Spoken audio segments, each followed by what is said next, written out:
Welcome in everybody to episode 216 here on our live stream tonight. And we're going to be talking, let me move in here. I never get it all squared away because I'm usually working over there.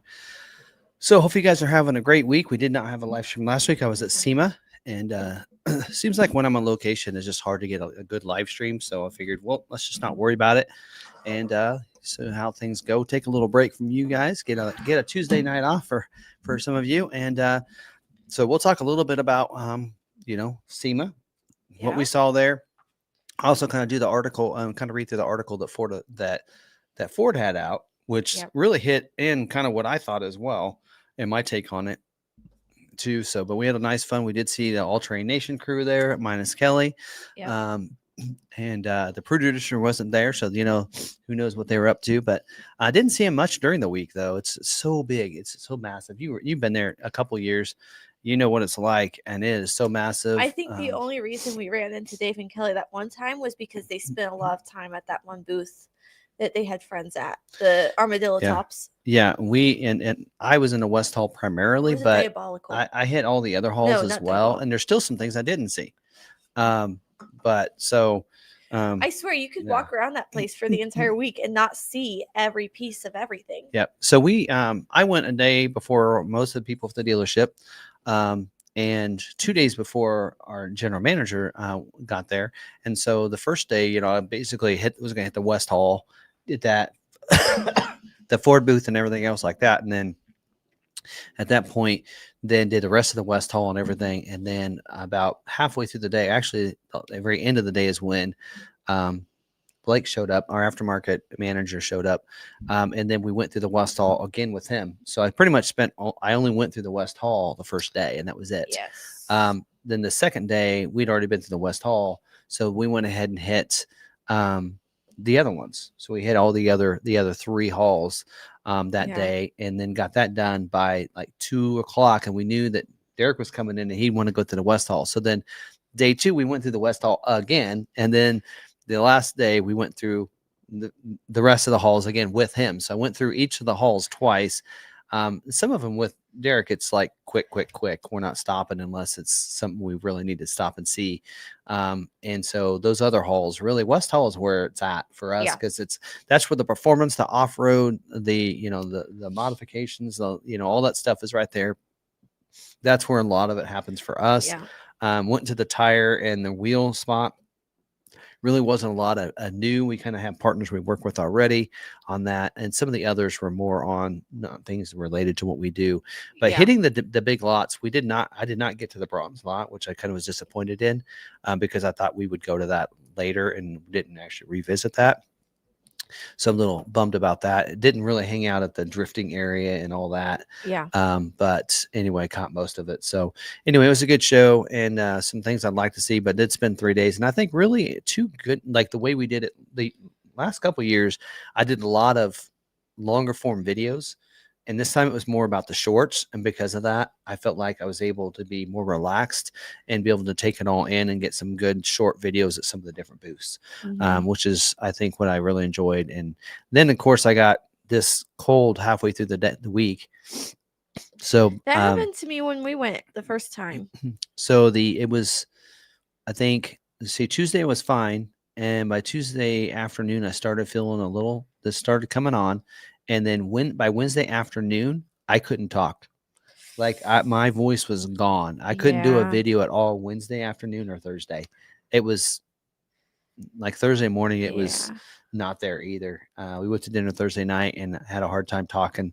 And then my ears I had the right ear that was so much pressure up in here that it was just terrible. And so I was like, the last day and a half, I didn't shoot a lot of videos. I was more or less, when you saw those go out, it's because I had shot them a couple the day before, and then I just was editing them and putting them out there. So, but luckily I did the short content, or else I wouldn't have had much at all. So that's why we probably won't have a belt lot on Wednesday this week, because I was going to do one on Broncos that we saw, how we did that one time.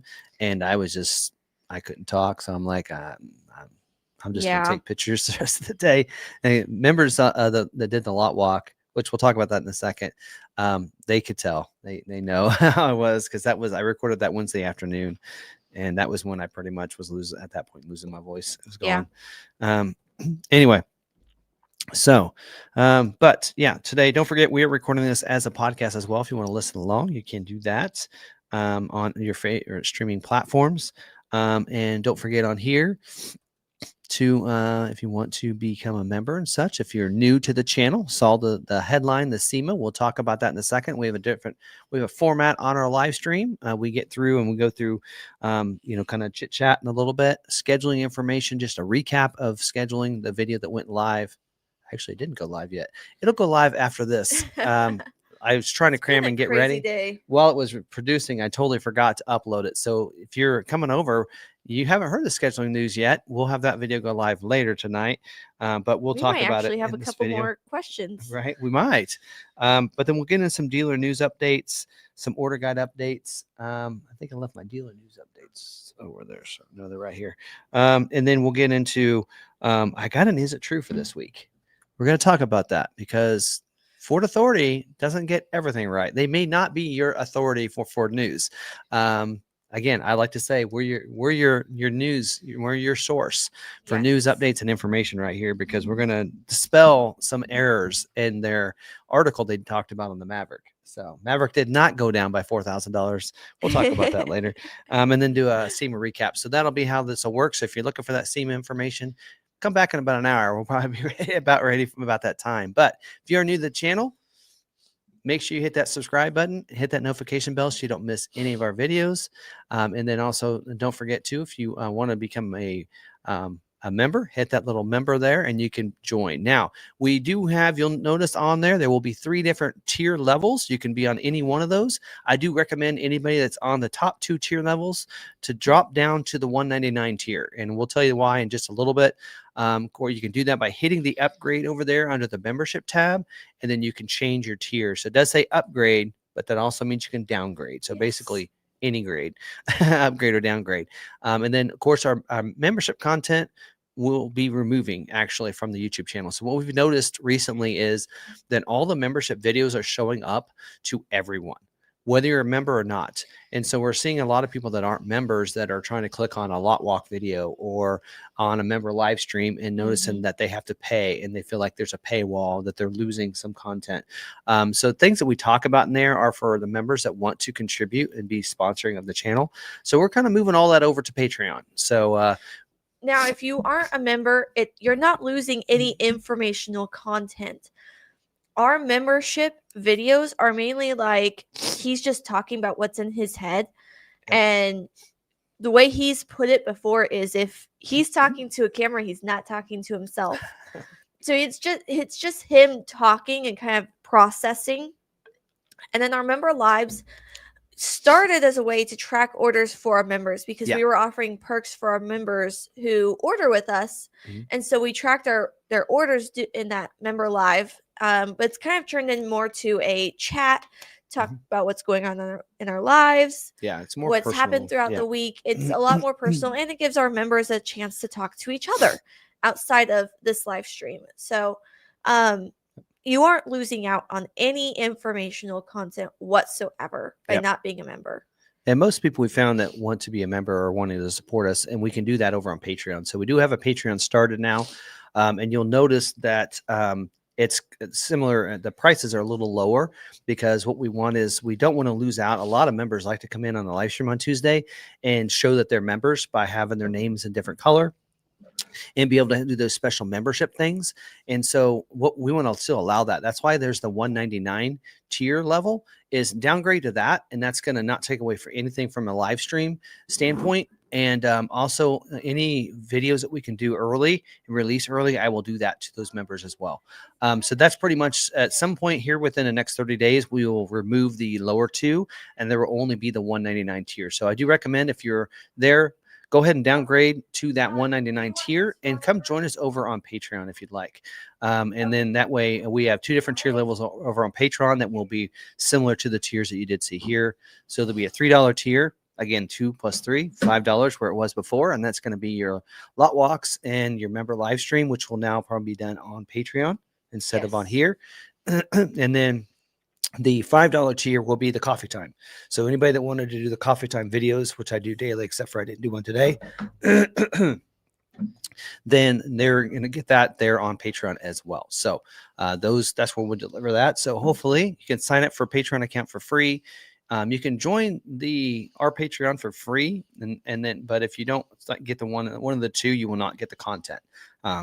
Be honest, it might be a way for us to communicate to people that support us. So if you are on there as free, you might get some news updates and such. But to be honest, most of the things you will not see unless you go with one of those two tiers there. So anyway, hope you do join us and support us on there. And that's a way you can support us. And actually, it does help us more. I don't think a lot of people know this, but YouTube keeps a bigger percentage of that $5 that you donate than they give us. So I think we get like $3 out of the $5. The YouTube keeps the other $2. Yeah. Whereas over on Patreon, I think the creator gets to keep more like $4 out of $5 or whatever. So it does support us more doing it on Patreon anyway. So, but anyway, it's over there. It's going to be new for me. New for us. Yeah. And so bear with us on that as we do that, but hopefully you guys will see that. And there will be no more videos dropped on YouTube, no lot walks or live streams or coffee times dropped on YouTube anymore. They'll all be over on Patreon. So if you're wanting those, please go over there. And at some point after 30 days, hopefully everybody's shifted off. If we have your email address, we will try to email you and let you know that, because some people don't always watch the live streams. Yeah. And we don't want you to lose out on that. So drop down to that $1.99 tier and jump over on Patreon. I think I'm going to make a video this week on how to transition from one of the higher tiers down to the $1.99. So that way you guys can see it. I'm probably going to try and borrow a iPhone so I can record that process as well. So that way those with iPhones and whatnot can get that process. I'm saying we do have Anthony who's struggling to downgrade. Yes. On his iPhone. There's a couple of people that are. So I'm gonna figure out how to record that process and explain it for you in a video. I'm also gonna show how to do the process on Patreon. There are a few people, you have multiple accounts on there. I'm gonna be reaching out to you to tell you which account is your paid account. So that way we can get it all cleared up. No one's confused and we can get you going. Yeah, because if maybe some people were on Patreon before, and so they started a new one because they couldn't remember what the password was or whatever. A lot of them will have a forgot password, but I don't know. Anyway, so there you go. There's that information. And also what will be helpful for that too is if we want to share a product, throw something out, like we got some keychains or something, and we want to give those to all of our members, then if you guys are in there, we can actually put those products in there and send them to you if we have your addresses. So I didn't request address. I don't want to scare anybody away there. But if you guys have your addresses in there, then we would be able to send products to you through Patreon and that way. So we might have some fun with this at some point, do some keychains or some koozies, some things like that. The best part about this Patreon is members, if you were on the live stream with me on Friday, you saw how I've had to organize our member list. I have to gather information from you if you choose to reach out to me. And like I have to fill all that out manually. Now on Patreon, that's all done for me. Like it's so much more manageable than what we currently have. I'm excited. We can link the Discord. We can create our own chat in Patreon. We can do a lot more. Yeah. Unfortunately, YouTube has really changed this, and a lot of YouTube channels have done away with their membership on YouTube because especially if it's membership videos, because again, it frustrates some people. And I know that my management here was saying, hey, you know what, it looks like that you need to make it available for everybody. And I'm like, well, those are videos that are for members only. So I will just move those over to I will say, coming from a parent's standpoint, my kids see a video and they want you to click on it. They're like, I want that video. And you're like, it's locked. I have to pay for that. I'm not going to pay for that content. But then they freak out because that's the video that they wanted. So, I'm not going to subscribe to those channels. And if I have that's the thing is, if a lot of times on the lot walk, I'll use a screenshot at some point in the video. And if it's like something cool that we did, some people are like, oh, I want to see that. And then they got to pay to click onto that. And that's frustrating to them. And so I see that. And so we're going to go to that round as well. A lot of other channels are doing the same thing. With my research last week while I was at SEMA, I did some research and started that up. So if you have questions on it, members, Reach out. Again, we're not canceling those 2 tiers yet No. because there's still so many people that are on those tiers. And to be honest, if you downgrade now, and you let's say wherever you signed up, whatever day of the month it was, you're going to still get that stuff for that until that same day the next month. So once that day passes, so anybody that was maybe they signed up on November 1st, at the first of the month, right? They're going to still get that tier even if they downgrade, but after the first until the first. So it's going to still show you as a regular Long Mat Crew tier instead of a live chat tier until that happens, until it flips and downgrades. It's just so you work, because once you paid that, you get that. So I'm going to leave that on there. So which is the frustrating thing in, because they feel like they probably are double paying. But one of the things I did add on Patreon was a 7-day trial. So that way for 7 days, you don't pay anything at least for the next week. So hopefully most people are in that window to where they're not going to pay a full month on the $5.99 on YouTube, and then also pay that over on the other account. I wish I could give like a free month on Patreon just to kind of like transition everybody over. But unfortunately it kind of doesn't work that way. So hopefully that this first month, it might be a little bit. And we do appreciate anybody that supports us. Anybody that doesn't, I thank you for at least supporting us this long. And I, have no hurt or ill feelings at all whatsoever.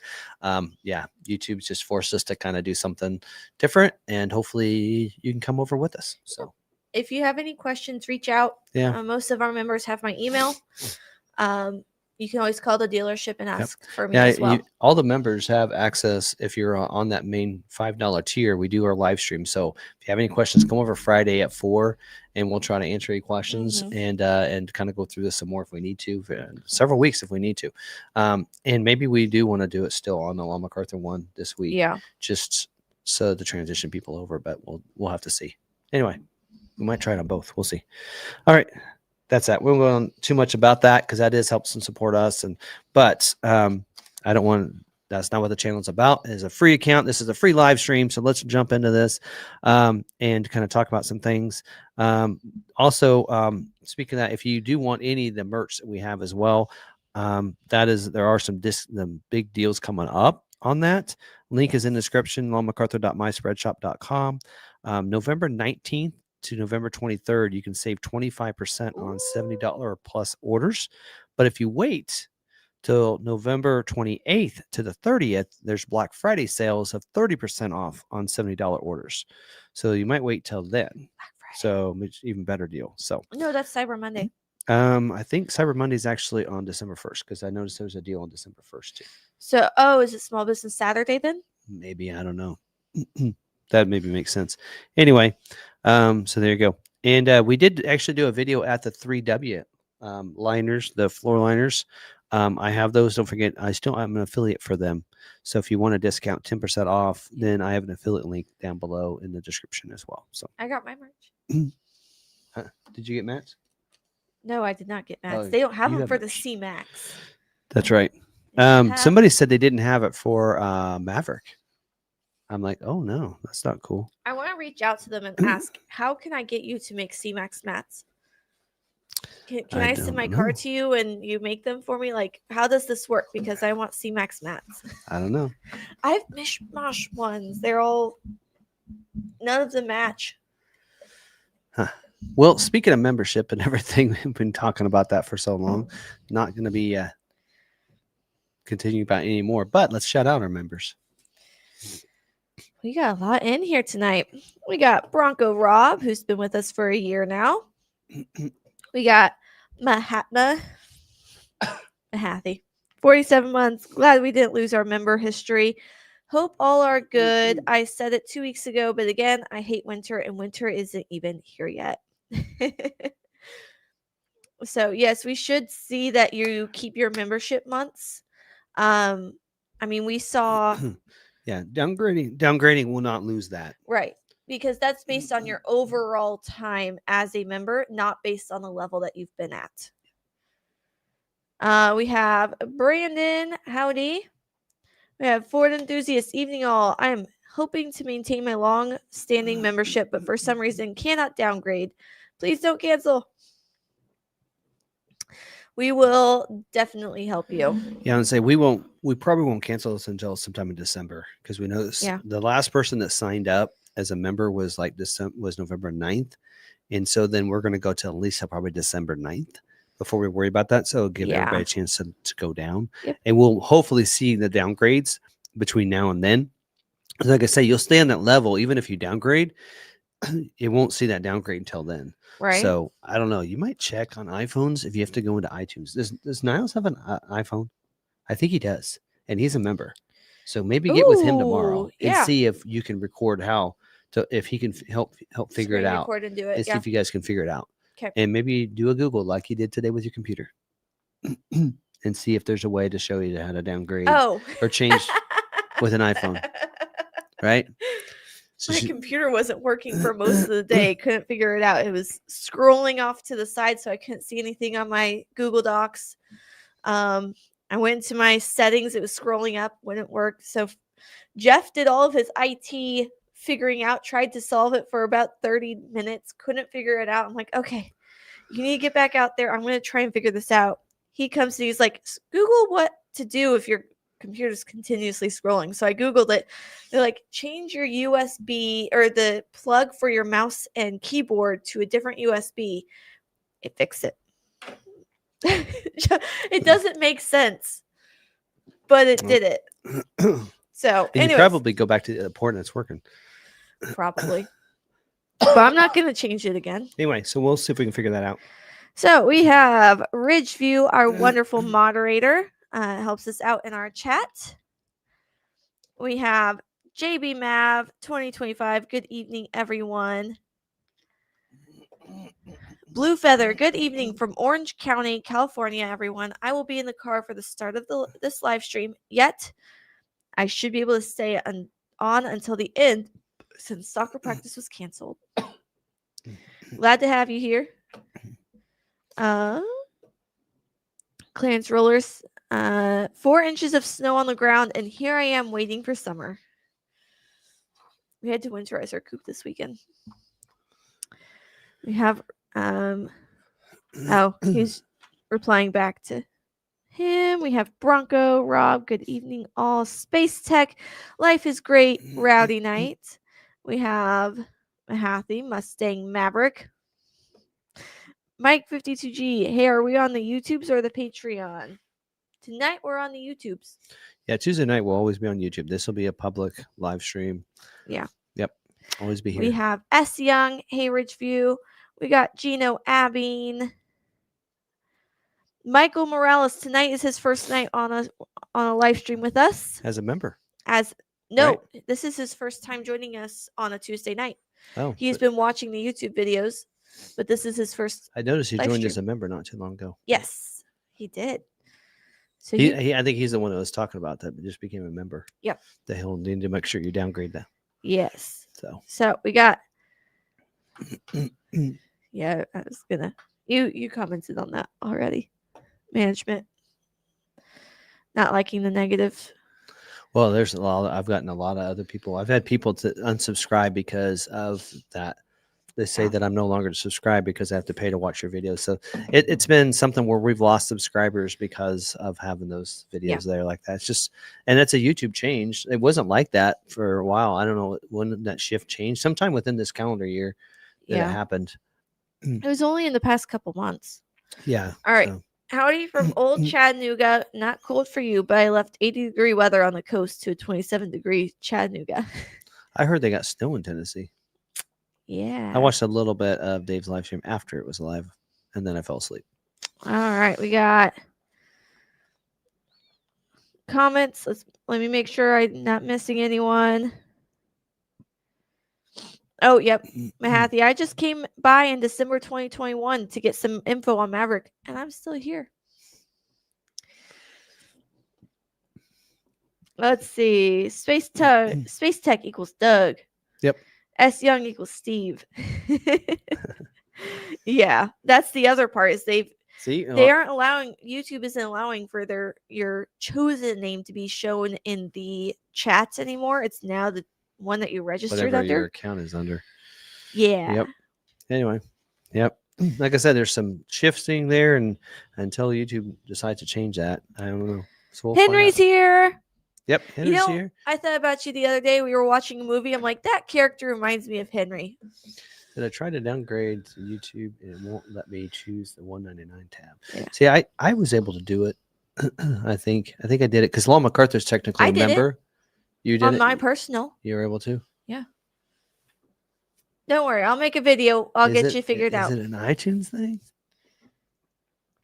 So I wonder if sometimes too, if when you remember within the month, like if it's happening like right, like the day or whatever. Yeah. 'Cause I know that like Johnny's, he's got a couple different ones, and I think I switched from one to the other on his, and I actually canceled his membership the day before it expired. And because what I did was I wanted to join in as not as Law McArthur, but as Ford Video Guy, because I have Ford Video Guy account and a Law McArthur account. And so I wanted to not have to use the Law McArthur, but Ford Video Guy instead. So I canceled the Law McArthur the last day of my membership, and then signed on with Ford Video Guy, and it's flipped over. And it did it, and it still said I kept my days of membership. I didn't lose any of that.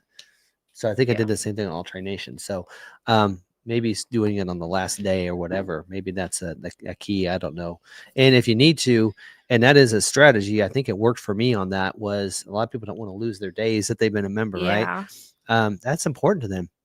And so maybe doing it, finding out when yours is, canceling one day, and the very next day resubscribing. That actually might work and not lose anything.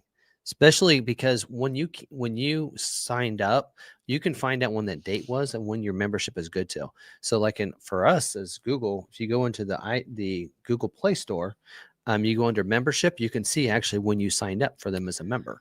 So if you cancel through there, I noticed through that, you can actually cancel through for us, it's the Google Play Store or whatever. You cancel through there and then wait a day and go resubscribe up. Then since you paid for the whole month, it keeps you. So you can then re-sign up to different tier at that point. So you might try canceling and doing that, but some people don't want to take that risk. But we'll play with it. We'll try to figure the best thing out for everybody to help out. So anyway. All right. What did you do this weekend? Recovered? Saturday I worked, took pictures. I came in and worked Saturday till 5. And then I don't remember what I did. Your kids came over for a little bit, right? Yeah. I don't remember. And then I think Saturday night, your mom and I worked on our own stuff and then crashed. Because she feels like I do. Yeah. I think she might feel worse. She wants to go she went to the doctor and they said it's just allergies. It'll play its course. And I went to the doctor today for a physical, and he looked too, and he's like, yeah, you just have inflammation in there. And he says, it just needs to play its course. No reason for antibiotics or anything. He suggested I not get it. But she's having some really bad throat. She almost feels like it's caused a lot more irritation in her throat. But so we both aren't feeling very good right now. But yep. And then Sunday really didn't do much. We both worked Sunday night on stuff. So anyway. Yep. We put up paneling on the chicken coop because we had a freeze coming through, so we needed to make sure that they were good to go. Yep. So also did a couple of other things, decluttering, going through books and toys. Yep. Doing all of that. Yep. So tonight I'm drinking something different, Body Armor. And actually I've had theirs before. Kind of helps a little bit. But more vitamins, stuff. Anyway. All right. Let's get into the scheduling. Since you guys haven't seen scheduling notes, I'm going to try to do this in a quick fashion to make it into short, but we'll have the full video go live. Once we get done here, I'll go in and I'll upload it. It's pretty much ready to upload. And we'll get that live after this live stream here. So I can't believe I forgot that. I was forgetting something. I was like, this is too easy. Gotten ready. But there you go. Nope, wrong one. There we go. I can't see the words from here. All right. So scheduling notes. Now, this is the first week for November's allocations. I remember we're getting allocations for 2 months. Dealers are, and so those are supposed to last us for January and February's scheduling. So, but they're going to start with just scheduling January production dates first. So, 26 model year Mustang is scheduling retail only for those January production dates through the 19th. 26 model year Bronco Sport startup scheduling for January production dates. I believe they're going to start the week of January 5th through the 26th. Retail scheduling only. Engine block heaters will not be selected for scheduling. 26 model year Bronco startup scheduling as well for those build dates starting, I believe, the week of January 5th as well through the 26th. Retail scheduling only there as well. 26 Mustang Mach-E, again, startup scheduling for them the weeks of January 12th to the weeks of January 26th. Retail scheduling only for them as well. 26 model year Explorer scheduling for the weeks of December 29th to the weeks of January 26th. Retail scheduling only.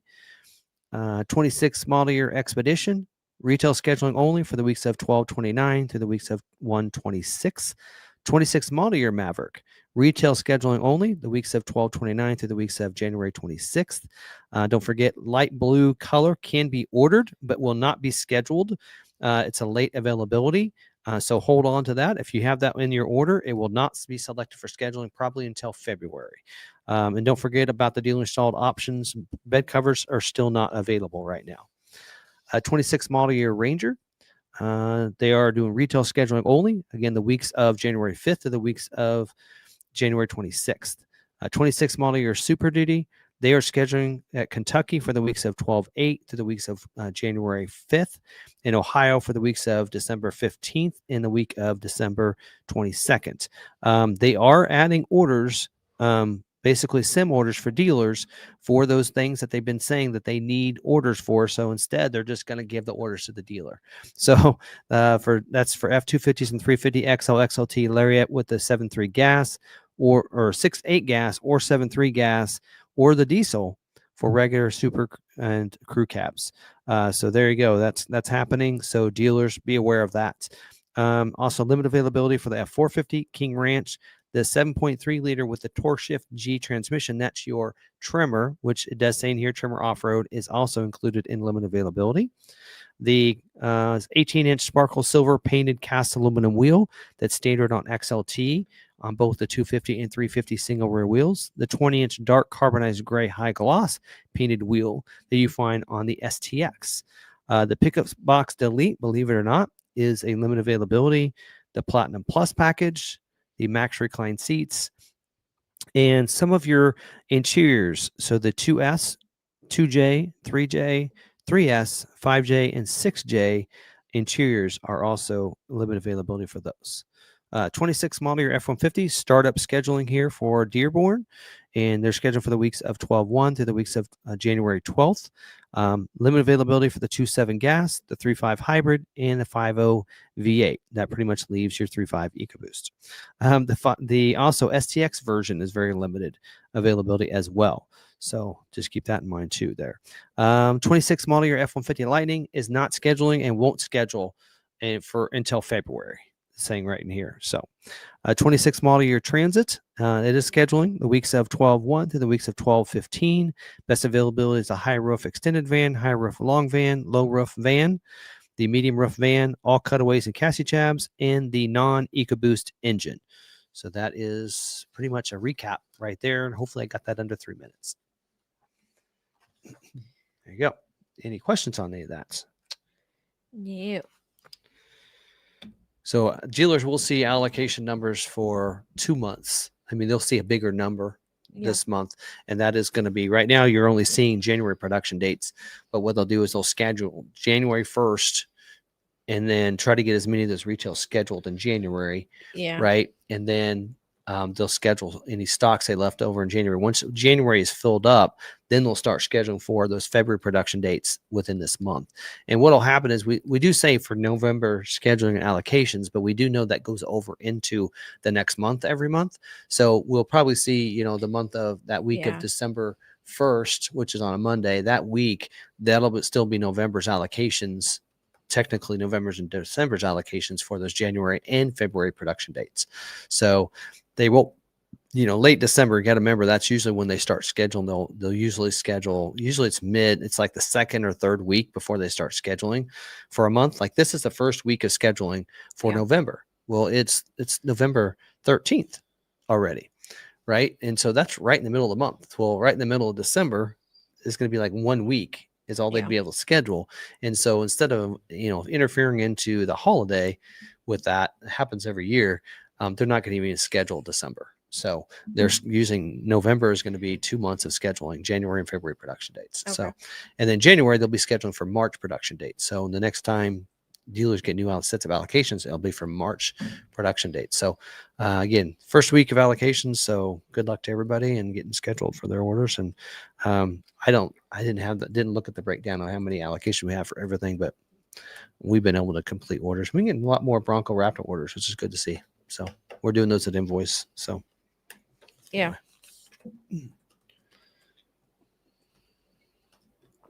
Well, any questions? No. No questions, huh? Okay.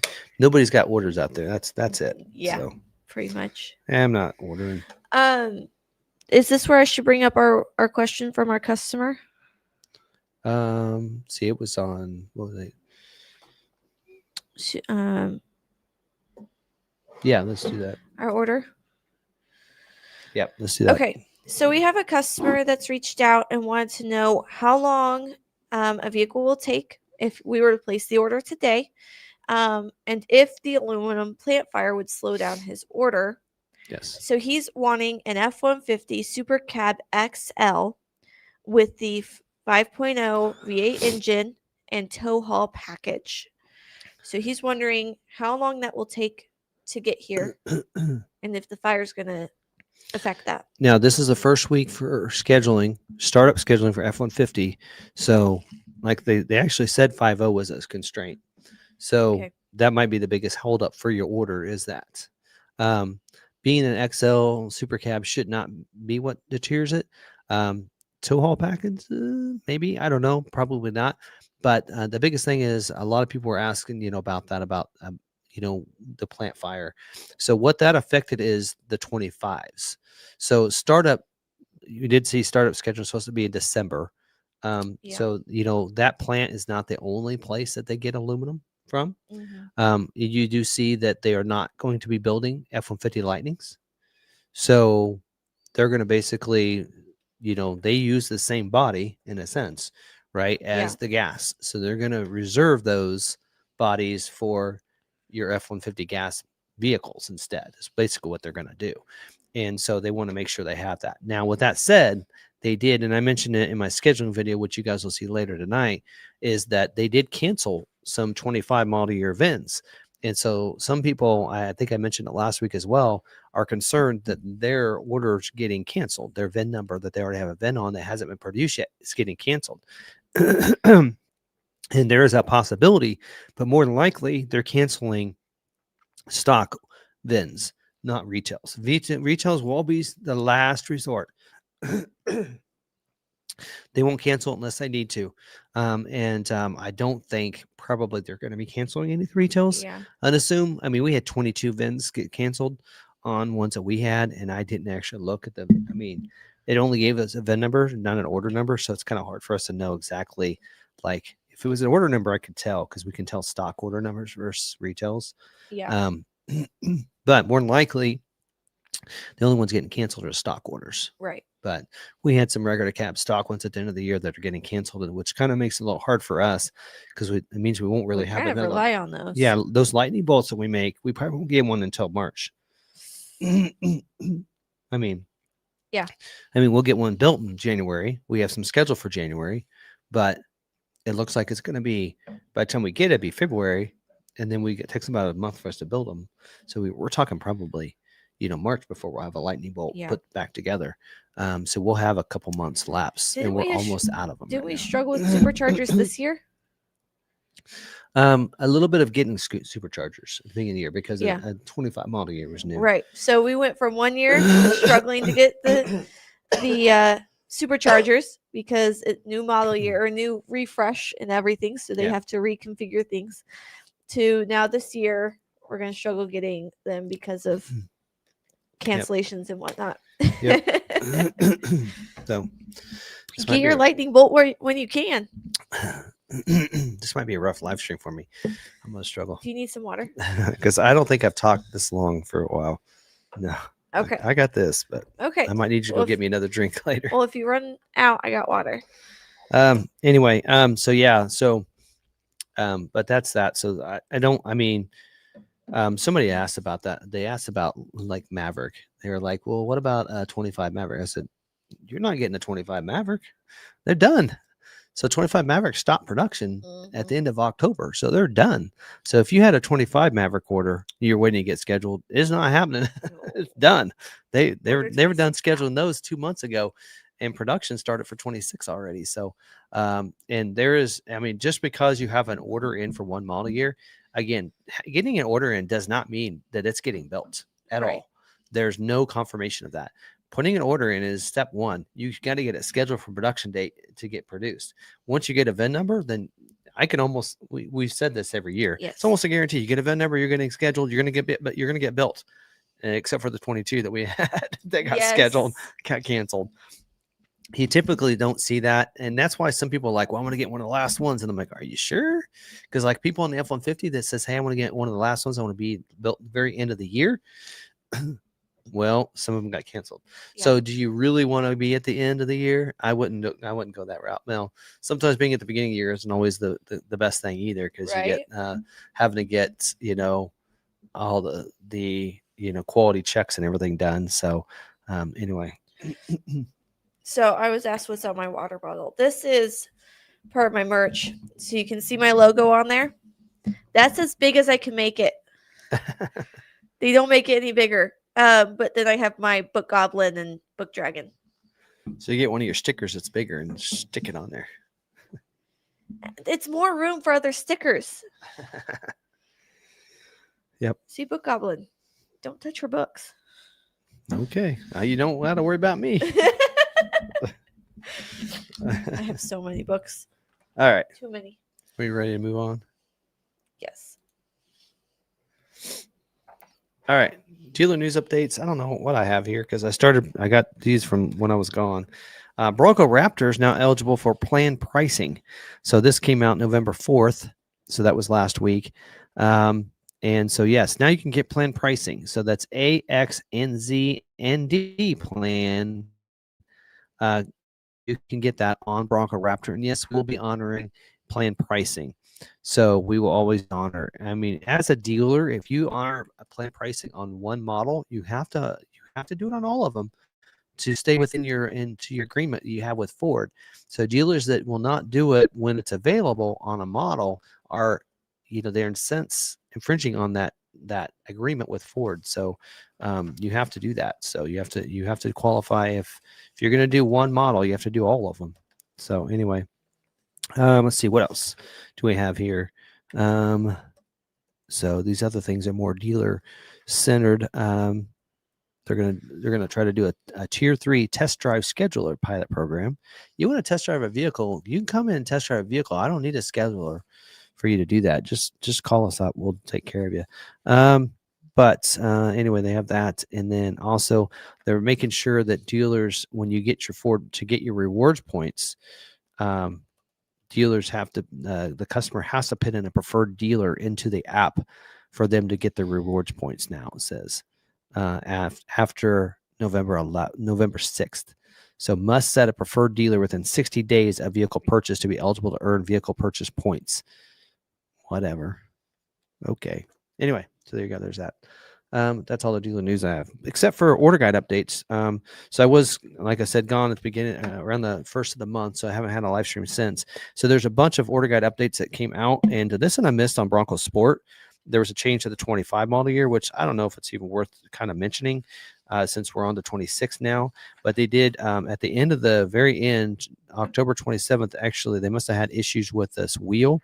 But there was an 18-inch mid-gloss dark gravity painted wheel that was added and a machine face that was taken away. So evidently that's the optional wheel in the Big Bend. They must have had supplier issues. So they had to make that quick change there for dealers so that they could get that wheel. So it's little different look, and that wheel is actually offered this year. It was supposed to be a new wheel for this year, but technically it was at the end of the model year. It looks like there on 25. Also 25 F-150 Lightning. We had some changes there. To the Lightning, had a little fuzz on my microphone. They did remove the tailgate lift assist out of the standard equipment on the Pro. So I don't know. I mean, that just usually lift assist just means it's lighter, makes it easier to go up. But evidently, it took that out of the Pro version, which is really weird. And then they also removed there was an option for an 8-speaker sound system placeholder, is what they called it. That was removed from the Flash and the Lariat, as well as the 14-speaker out of the Platinum. But that's about it on that. Nothing else major.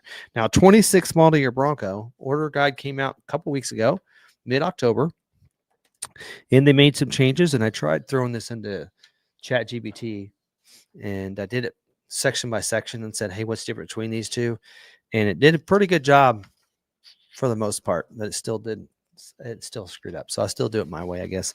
But they did on the Bronco. They added a dealer installed option for your Raptors. There's a 37-inch spare tire cover option now. They haven't had that on the Raptor before, and now that is there. So that's pretty cool. On the base trim, which also goes for every Bronco, they changed on the instrument cluster. It did say 12-inch color digital cluster screen. Now they've changed it to 12-inch cluster display. Doesn't say color. It doesn't say digital. So I don't think it's changed any. They just wanted to simplify the wording, I think. And then everywhere it's mentioned on the Ford connectivity package, for the one-time purchase, they did say not available for military sales. And they also did mention in there that it cannot be transferable. So if you get the one-time purchase of Ford connectivity package and you trade your vehicle in, it can't be transferred to the next owner. So they want to make sure that was added to there as well. And then for some reason, Avalanche Gray was not listed, or it wasn't a extra cost color. Now it looks like it's listed as an extra cost color, probably $395. So all the pages, basically all the trim levels, they added those two things into the optional equipment. Now, also, which I kind of noted that when I did the videos, was that it said that it had the power outlet on the back. So every mid package had this, right? Because it's standard on mid package. And Ford said they're changing that terminology. It's no longer going to be a power outlet, but it's going to be the Pro Power onboard 400 watt. So they made that change in all the locations that's at. Little thing, but they wanted to make sure it's the same, it's correct. And I kind of noted, and I wondered why they didn't do that on the Bronco, and now I know why. They did it. They made that change. Also, on the Sasquatch package, on the Outer Banks, they added the interior grab handle to the Sasquatch package. So that's that grab handle that was standard equipment on Broncos. It was on my Bronco. That is actually supposed to be included in the Sasquatch package when ordered. So in standard on Badlands. So just so you know, on the Outer Banks Sasquatch, it'll come with it. I didn't see that was added to the other Sasquatch package, but I really didn't look that closely. That was one that ChatGPT found.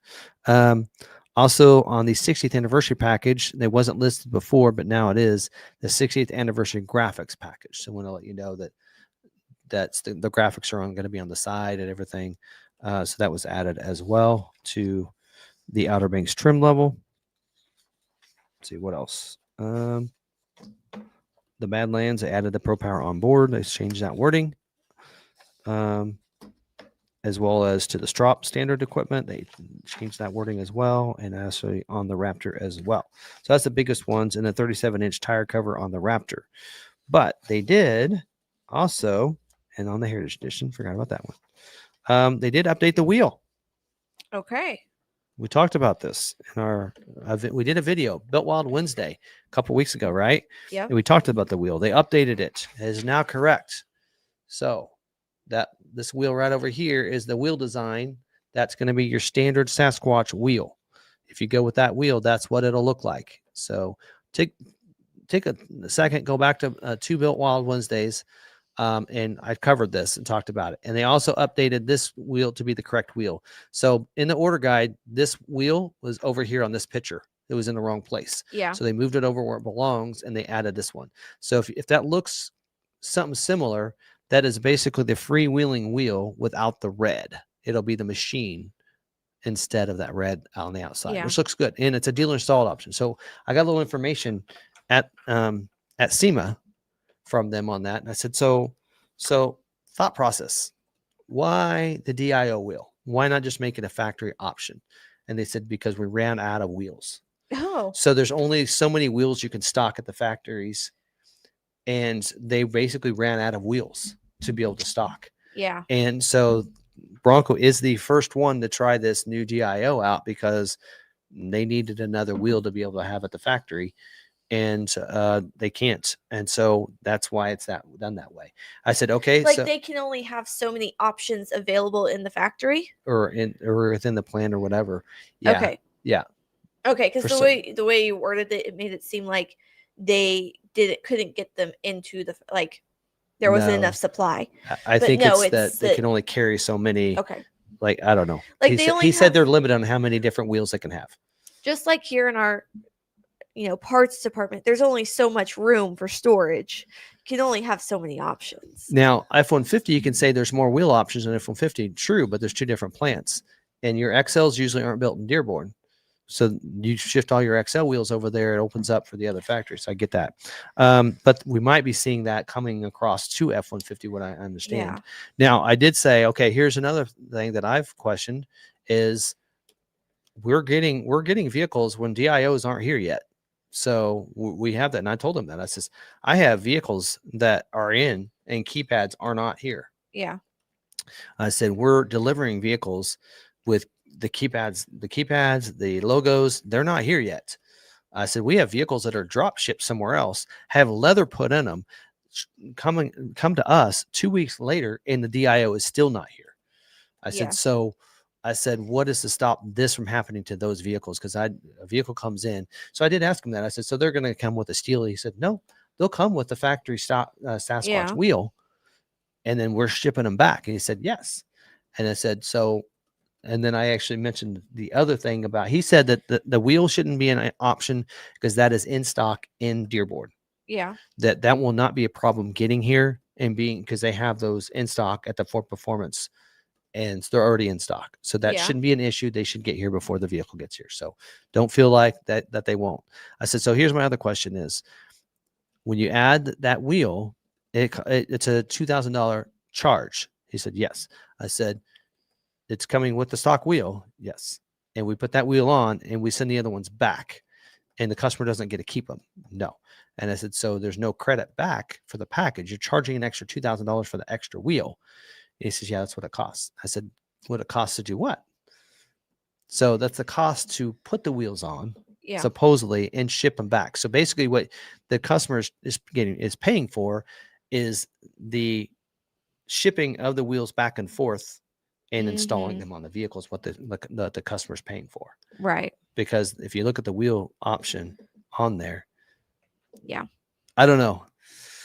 I still like to see it as a standalone option. I get what they're going at there, but that is a cool wheel. I think if for me though, I might just option off to just get the wheel. Because here's the deal: if you buy those wheels off of Ford Performance, they're going to cost you less than $2,000. Yeah, it might be $2,000 with the shipping cost, right? So it's going to cost you $2,000. Just if it were me, I'd order either a standard Sasquatch, and then order those through Ford Performance and get them here. And then that way I get to keep the other set. I can sell them and I can get a credit. I can make some money on them. right. There's somebody out there that has a non-Sasquatch that wouldn't mind that wheel. Yeah. I don't know. Anyway, throwing that out there. But there you go. So there's the changes there. There are also some more order guide changes to like Expedition, 26 Expedition, Lightning, Maverick. I think the Maverick one is the color upgrade was the only thing. But I'll go through that. That stack is this tall. Yeah. And ChatGPT wasn't doing the best at that. They were telling me there's some changes when they weren't there. Anyway, so we'll go through those this next week and bring those back and deliver any changes that we notice on those. So, yeah. All right. Any questions still? I do have a couple of questions. Okay. Let's see. So McDevil's Advocate purchased a Lobo from us. They are safely back in Florida. They're wondering when we can get the upgrade for turbo package. Oh yeah. So looks like probably January, February-ish. They didn't give us any dates. They just said early 22. Yeah. So once that's a Ford Custom Garage package, that 300T is available, but also on a Lobo you can get that turbo as well. I don't know if you need. I think you already get a new intercooler on the Lobo, but that will be available for 25 model year and above. And so which they have. That turbo does look like it should be available. We don't know yet. I think there's a part number already. We were able, part of SEMA, which we actually skipped the first time, but we went through with Derek, and we went through and I actually found a part number to the optional wheel as well as that grill, which we'll talk about later. The part number's there. So I'm like, oh, I got a part number. Now we're talking. So I think there's already a part number there. And if you look at my video closely, you might be able to see it because I think it might have. I think it listed the part number on that. So if you go back to the video and I actually kind of show the parts on that board, and I think the part number's on there, but they actually didn't say when or pricing. They didn't give us any type of pricing on that. But it should be available for those Lobos to be able to add to it. And he actually said it shouldn't be hard to put on. Yeah. He said any certified technician, any Ford dealer should be able to put them on. And any ASA, if you want to stay under warranty, it has to be done by a Ford service tech or an ASE certified. Right. To be able to stay on a warranty. So anyway, and I'm sure you guys could probably figure that out there down in Florida, but so available very soon. Yeah. So I don't know. They say 26, you just never know. I mean, when they say early 26, then you got to go with their round generalities. So if they say early 26, expect by June. Yes. Right. Now, if they say January, then January it is. If they say spring, then know that may not happen until March 21st, right? Yep. So take that with what it is. So we'll try to keep you updated. As soon as I find something out, we'll try to post something out there, but there you go. Yeah. So I figured, I was thinking of you when I saw that. I was like, yeah, they're going to want that. That's why I asked. I'm like, because they weren't talking about Lobo. I said, what about people that have a Lobo? Because they're missing out here. They said, oh, that'll be available as a part they can add to their Lobo. Because the rest of it doesn't make sense because they already have it on a Lobo. Yeah. So Chuck has something there. All right. Tim's Maverick Monday video prompted me to check out the pricing of the 26 Maverick in the new light blue color. Price wasn't too ad at all. Too bad, maybe. Question. Is McArthur still offering invoice pricing? Yes, we are. We are doing invoice pricing. So, yep, that is very true. So, anyway, yep. So there's that. And we're going to actually talk a little bit about pricing just a little bit. We're going to get through the recalls, but we're going to as part of it, is it true? We're going to get into pricing in just a little bit. Especially Ridgeview, if you're looking there at like another Lariat, hopefully you're not using Ford Authority's pricing because they were a little off on their pricing, but we'll get into that in just a second. But let's go and do the recalls real quick. All right, couple recalls, and since we didn't do them last week, I'm going back a little bit further. I am making sure we cover last week's as well. So this first one was from before last week.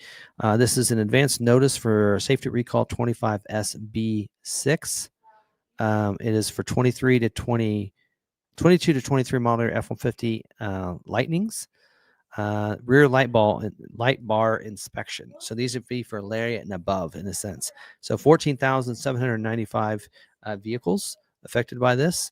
And according to Ford's records, some of the affected vehicles may not have the remedy for safety recall 23S30 installed correctly. This may allow water to seep inside the rear light bar, leading to electrical failure or the reverse lamps. Inoperative or flickering reverse lamps may increase the risk of a crash. So it does say owners of the letter will be mailed within 60 days of the remedy and the repairs and the parts available. So the next one is safety recall, an advance notice for safety recall 25 SB5. And this in here is for 21 to 23 model year Broncos. 161,699 vehicles are affected by this.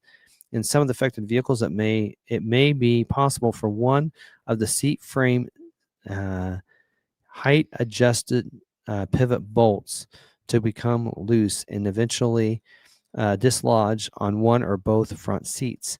This may result in squeaks, rattles, or looseness of the seat cushion if the seat frame height adjustment pivot bolt comes out of the pivot joint.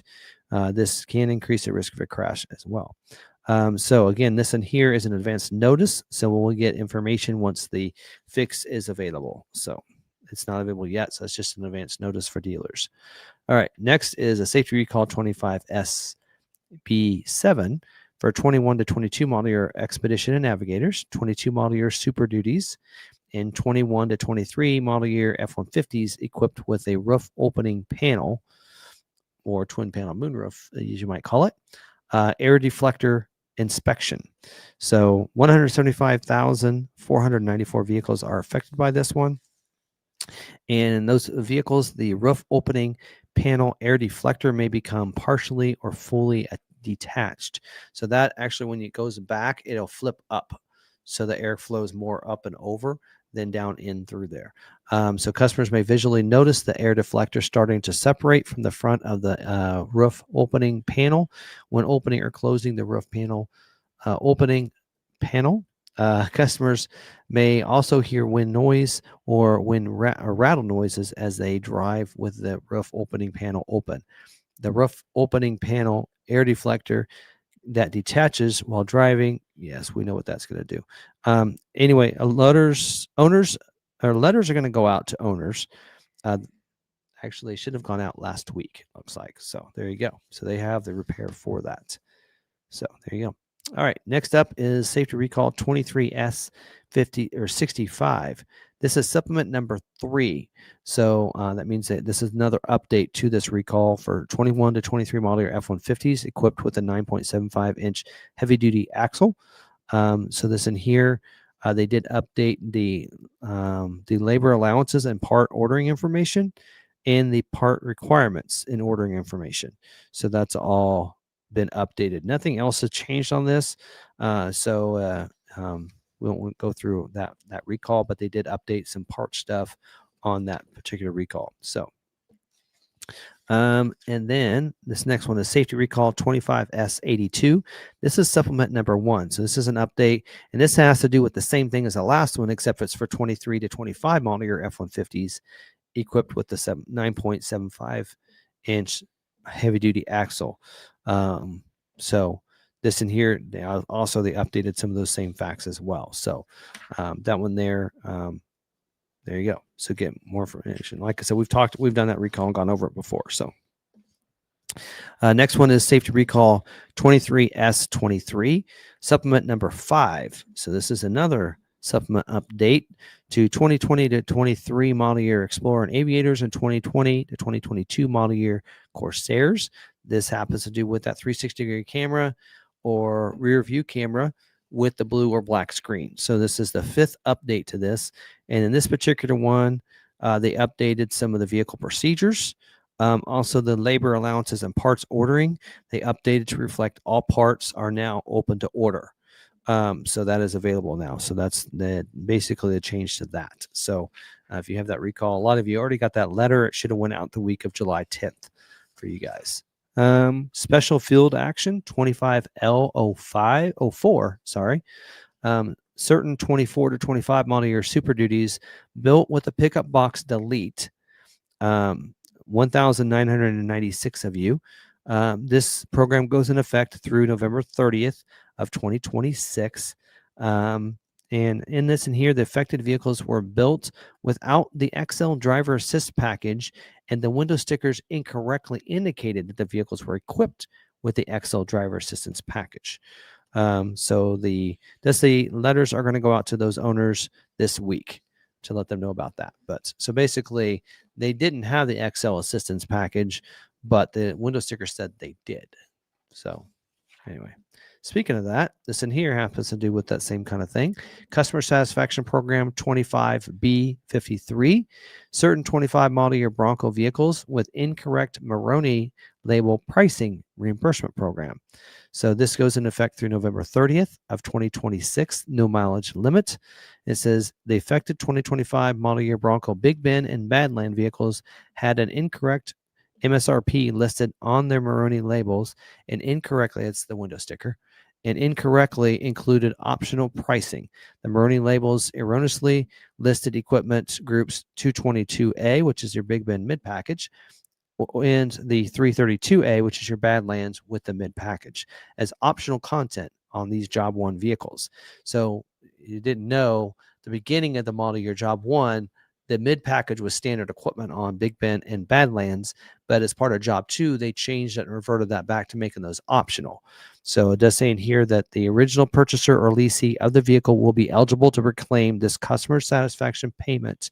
The customer satisfaction payment amount is $1,675 for Badlands models and $1,540 for Big Ben models. So you should get a letter this week if you're one of those people right there. So there you go. That's a good thing on a recall, right? Get money back. There you go. All right.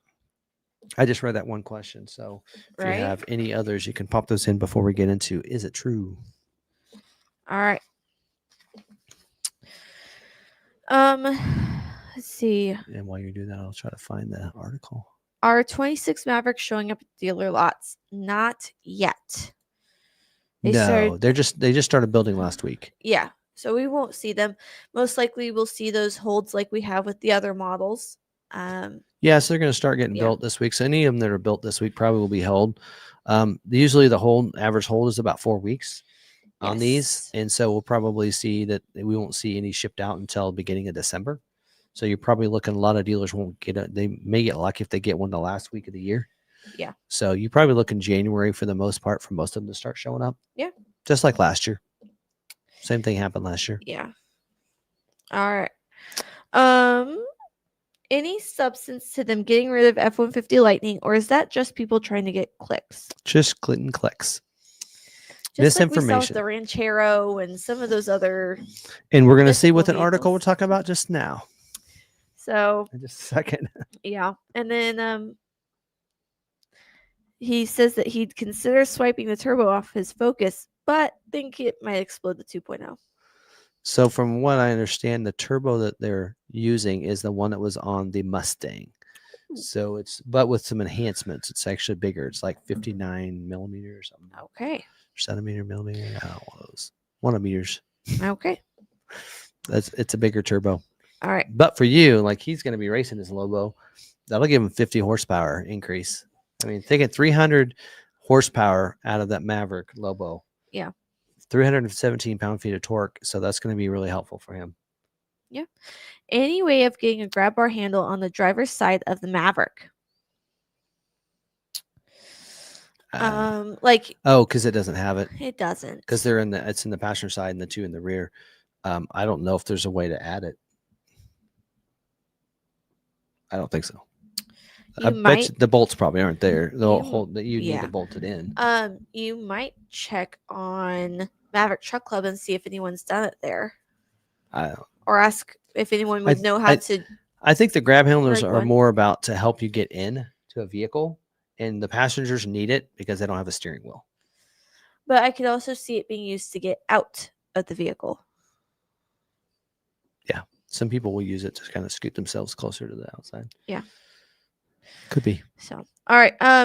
Do we know what's going to replace Escape next year? Any secrets you can reveal? Well, we know they're making a new EV at that plant. Yep. So pretty soon we'll hopefully get to see what that looks like. Yeah. Some of the dealers got to see it, but I wasn't there. So I didn't get to see it. But from what I understand, I don't know if you're ever going to like the look of it. But anyway, I'll just leave that. I can't say anything else. They just described it to me. I really don't. I haven't seen it, so I don't know what it looks like. But it's going to be an EV truck. That's what they're going to start with. So basically, that plant where they made the Escape is where they're going to make the new EV platform that they can put different things on it. It'll start with a truck, but then they'll be able to easily within that same line be able to do a van, be able to do other vehicles, the trucks, vans. I mentioned other things, so SUVs. So, but it'll start with a truck build, crew cab, basically. So anyway, All right. How come my 2025 F-150 factory order has not balanced out yet? Still unscheduled clean. that means it will not schedule. That means just because you, like we said earlier, just because you have an order doesn't mean it'll get scheduled. So basically what happened is dealers actually lost some of their allocations, got lost because they still were going to, their plan was to balance out at the very end of the model year, and they still had some orders and some allocations to use to balance dealers out. But because of that plant fire, they basically they said, hey, we're going to delay it. Remember, we got a couple weeks where they said we're delaying it. We still have another week to balance out. And then it came to that week and they still couldn't do it, still couldn't schedule them. So they just went ahead and just moved on to 26. At a certain point, they were like, well, we need to move on. So they just ended up not scheduling the last ones. So that's probably what happened to your order. Was it was probably planned to be scheduled, but because of that plant fire and everything, and the ability to get those, supplied in, then they got canceled. In fact, there are people that got scheduled already that are getting canceled. Yes. Not necessarily people, but most of the dealers. So you're going to have to put a 26 model year order. So he keeps pressing my sales manager why he hasn't placed a 26 order in yet. And he says it's better to wait for balance out. That happened already. So like they're balanced out. They balanced out. They aren't going to be scheduling any more 25s. It's better to start 26. I would go and have the conversation with your dealer tomorrow and tell them and say, can you look at the scheduling notes in your WebDo system? Because if you look at the scheduling notes, it actually says they are scheduling for the 26 model year this week. Yes. And if that fails, pull up the video. Yeah. I mean, go ahead and use my scheduling video if you want. But they start this week, they're going to start 26 model year schedule. Actually, they actually started last week. To be honest, they actually started it last week because we already got some 26 model year scheduled, some F-150 regular cab XLs. So if your order is one that is built at Kansas City, then they already scheduled 26 because they're starting production early. So a lot of the XLT orders, if that's what you're looking at, they're starting production at the end of this month. The week of the 24th is the first week they're going to start producing at Kansas City. Dearborn's doesn't start until the middle of December. So they're starting to schedule, Dearborn this week. But so we had a lot of XLs that got scheduled because they're made in Kansas City. So they already started scheduling 26 model year. Depending on what plant yours is going to be built at. I think a lot of Lariats are built in Dearborn. I think all your Platinum and King Ranchers are built there. But like a lot of the XLTs are built in Kansas City. So if you're looking, depending on what trim level you're looking at, it can be built in one of those two plants. And it doesn't matter at this point. They're all starting this week. They're going to schedule at both plants. So yes, they're starting 26. So they're done with 25. It's not happening. What we always recommended was, at that certain point, once the order bank opens up for 26, go ahead and place the order. I don't know why the dealer wouldn't. I mean, it's not like it hurts them any. I mean, there's going to be 25. We still have 25, 20. I think in one of the models, we still have 24 model year orders still in there. Yeah. And they moved to 25 and in some cases moved to 26 and the 24 is still in there. We'll see orders. We have 25 model year orders in there that are going to stay unscheduled. We don't worry about them. We just leave them in there because Ford will scrap them at some point. They just won't schedule. At this point, there's not a model that hasn't moved to 26 model year. We have, starting this month, we have shifted. Not one 25 model year can be ordered at this point. Not one 25 model year can be scheduled at this point. They're done. Everything's moved to 26 model year. Yep. So as McArthur said, if that fails, just come to McArthur. Yeah. We're doing invoice pricing. So we'll pick you up at the Wichita airport. Nature and Air also wanted to say, joining late, love the 450 you good folks sent me. Yes, they the other ones that are coming up, are they the ones that are coming up in December? I don't think so. They said that they already have it. Yeah, I know they were drop shipped. So they ordered from us, drop ship to Alaska, and then they're Oh. gonna drive through. and see Okay. us. If that's you, say I hi. don't. I think that's them. So that'll be really cool. Yep, they got it to pull their Yeah. camper, if I remember right. All right. Okay. Quote webdo, and you're looking for the order notes. Yeah, scheduling Yes, notes. scheduling notes. Every dealer should look at their scheduling notes. Like what we do, we have a good team that works on our orders, Meredith and Derek, and they do a really good job that. But what they do is every Tuesday and Wednesday, scheduling notes come out and orders start previewing. So they grab the scheduling notes, they see what orders are previewing to see what their chances are and what orders do they want those orders to schedule. Do we want those, like, especially when it comes to the stock ones? Retails, it does what it does. But when it comes to where we don't have retails and they're only scheduling stock, we're very particular on what kind of stock that we get and we carry. And so we usually will go through that. And when we double check that. And so we like to go and make sure that we're getting the stock orders we want. So we'll go through the scheduling notes and we'll go through that. That's all in Webdo. If they go to the dashboard on Webdo to the right, there's scheduling notes right there. And in the scheduling notes, it mentions it right here. Yes. Right. In that scheduling notes, it says, due to unforeseen supply issues, there are cancellations of 25 model year F-150 orders scheduled. So even some of the scheduled orders got canceled. It says that in there. And it also says at the top of that column, it'll say 26 model year. I can't show you this. It's proprietary information. 26 model year F-150 is at the heading. So they are scheduling 26, not 25. So anyway, so there you go. Yeah, they're done with 25. So sorry to say that, especially if you wanted some of the things that were on a 25, but there's plenty of 25 inventory out there. And surely there's something that, like what you're wanting, that's pretty close that you could find at a dealer at this point. I hope. So anyway, all right. Anything else on that? No. They will be coming through. They leave tomorrow. Cool. I didn't know if that name matched up with them or not. So we will see you. I think they're going to be here Thursday before I leave for Vegas. So, because we leave that Friday, I think they're going to be coming through that Wednesday or Thursday. So yeah, it'll be fun to see you guys. But then we'll be heading out. We'll see, we hope. We'll see, right? We won't get talking too much about that. But all right. Before we get into this, I do want to cover a couple of the From the Road articles. She says hi. Oh, hey, how's it going, Laura? Hope you're having a great week. See, Laura is one of the dealers out there that watches us to gather information and learn how to read those scheduling notes and the ordering system as a dealer as well, because it can be confusing, right? And can be a little daunting. I've been doing this for 20 years, learned a lot, especially in the last 4 or 5 years on how this thing looks as we've dove into it with Maverick and learning everything. So, all right. So we're going to go. Ford I've been starting to add this to our notes in here because Ford started doing these from the road.ford.com. And really, in a sense, Ford stopped giving media access to certain things and instead just gave it in here. And you guys can see it right along. You can, log in and sign up right over here. But they did make this change, and my app has changed as well. So they have redesigned in the Ford app.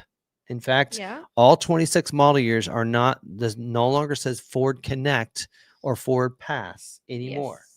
Ford Pass is gone. We're not going to say it anymore. It was really hard doing my videos on that to not say Ford Pass app. It is the Ford app or the Lincoln app, not the Ford Pass app. Anyway, so that has changed and updated. So you can find that in there. So hopefully you guys have gotten the new update. If not, go into your app and make sure you allow for updates and update it to the new sleek screen. But they're kind of showing you kind of what the old and the new looks like now. It's pretty easy to understand and get through. But that's been done right there. And so you can, here, let's slide here. You want to look like that new? That I think that's the old, and I think that's the new. Yeah, that's the new, because now it's more boxy. Anyway, so there you go. But there you go. There's that. So nothing major. There you go. Now, on your EVs, you can actually control your climate. Yeah. So on your other, you can remote start the vehicle, but it was whatever's in your vehicle, right? Right. It automatically just turns your defrost on full Yeah. blast and your seat on full blast, right? Whereas this one on my Mach-E, I can actually say, I don't want it full blast, but I want it at 70 or 72. And I don't want the heated seat on full blast. I just want it on the first notch. Yeah. I don't want to burn my bottom. I just want to toast it, that kind of thing. Anyway, so that's that. Kind of talking about that. Also, something fun. Actually, this happened back in the middle of October. There was a guy that I don't know if you saw these. They're calling them truckles. Did you see that? Trunkles, is that what they called it? Interesting. They're belt buckles, but you can put your key inside of it. That's a big belt buckle right there. I'm just saying. So He won the first one at the Texas State Fair. They kind of showed it off, okay. and he won Okay. the first one. But anyway, He's a former Navy pilot. yeah. So Interesting. and F-150 Lightning, but yeah. So it's a truckle owner. He's a truckle. It's a truck buckle. Okay. There you go. Anyway, I don't know. It was fun to kind of talk about. Also, kind of came out today, I believe, is January 15th is when they're doing their Ford Racing, not Ford Performance, Ford Racing. And yes, as of January 2nd, I've been told it is no longer going to be called Ford Performance, but Ford Racing. We've been seeing So this. we were at the Ford Performance booth at SEMA, but January 2nd, it was the Ford Racing booth. I don't know. Anyway, but they're going to be doing that. They did that last year. I'm really tempted to see if we can get invited to the launch and get into that. I would love to. That would be kind of fun, wouldn't it? So it's going to be January Laura 15th. says she registered. Huh? Laura says she registered. Really? Is there a place to register in here? If I can't get into that thing with the media and everything else, I would be a little bit disappointed. You need to email Dawn. Yeah. Email Dawn, and I'll email Mike. We'll get into this thing. What day of the week is that? January 15th? I don't know. Anyway, who knows? We might be going to that. So, all right. And then moving into getting close and talking about today being Veterans Day, here is they kind of did this article as a Marines tribute to how the Ford Expedition was named to honor the Corps. And this was kind of a cool little article. Take time, read it. It's the 30th anniversary of the Ford Expedition. Did you know that? 30 years of the Ford Expedition. We own a Ford Expedition. November 10th was the day this article came out yesterday. Many years. Yep. And so the Ford Expedition, from my understanding, kind of watched the video there, was named from somebody in the military that said, there were the explorer people, but then the expedition went further, right? And so that process and how it was named and how it evolved in here by getting the explorer and expedition name. So check that article out if you want to read that. And so that's pretty cool, and including the video, but I won't go into that too much. We've already kind of gone on tonight, but there you go. And then this here also kind of expounds on the Ford Takes Honoring Service Off-Road with veterans across the U.S. They did this last year as well. They took them to the Bronco Off-Rodeo. So this year is a 250th anniversary of the Army, Navy, and Marine Corps. So, wow, that's a long time they've been protecting our country. And so, yes, we posted something on our socials this today just to honor those veterans out there. We do have several that are members of the channel. We have some that actually are veterans here at the dealership, sales staff as well. And so it's very important to know, the people that help protect us, the country, for all these years. But we do, today's the day we want to honor the veterans. So Ford did it by kind of showing off some things and doing some things for them. So there you go. So check out those couple articles there. So there you go. But let's get into this next thing, because we don't very rarely do this. We haven't done an Is It True in a long time. Well, we're going to do it tonight. Is it true? So we're going to do an Is It True this week, because there's something that came out and we needed to debunk the myth of this, right? This article. And this isn't a a source that we normally can debunk, but we can this time.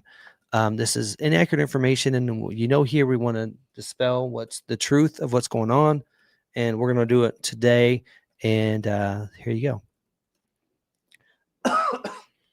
Let me cough. So add this here. All right. Ford Authority has this article out. It says the 26 Ford Maverick prices drop, especially for Lariat. So they kind of mentioned here that the Lariat trim level for an EcoBoost went down $4,200. That is not true. So we're going to kind of show you that and prove it to you here on our live stream here.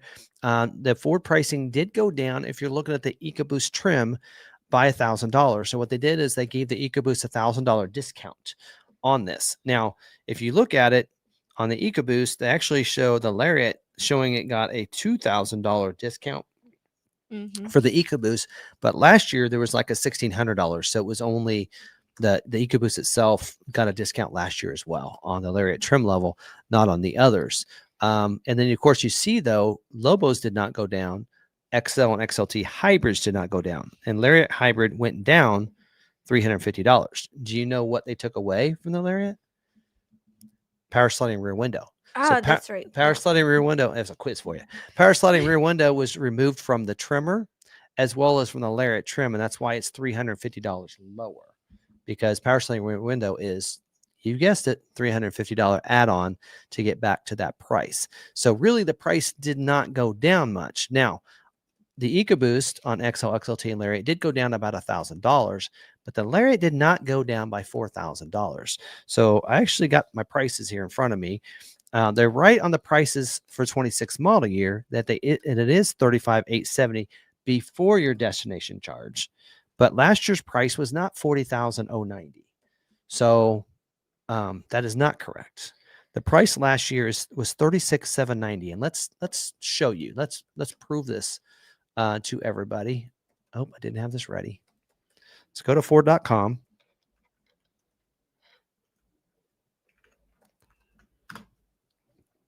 And let's share that one there.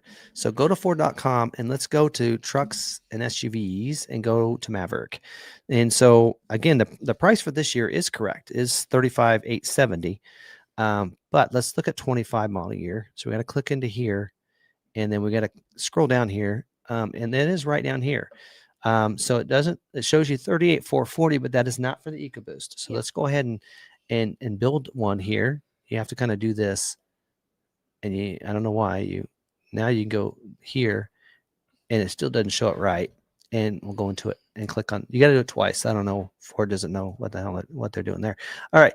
And then moving down, if you look at the price, we're talking before destination, right? It is showing 38,440 minus 1,650. And if anybody has their calculator, that comes out to 36,790. So I'm not sure where they got 40,090, and they're saying that is before the destination charge. So that is not true. It is 36,790. So yes, the prices did come down, but not that much. All your EcoBoost came down to about $1,000, including your Lariat. Lariat was the biggest kind of, in a sense, best value, because it came down $920, and $350 is because of a sliding rear window. Yeah. It came down $500 basically. So it actually didn't come down as much as the others. If you want to look at it, it really should have came down $1,300. Yeah. Because of the power sliding rear window and $1,000 that the other ones got. But so it did not. So it's not as significant as Ford Authority had stated there. But if you go back to this, you can kind of see that. Something else they have incorrect is the destination charge. So somebody just flipped those two numbers around. So the destination did not change. It's the same as it was last year. So 1,695 last year. It was not 1,965. It was 1,695.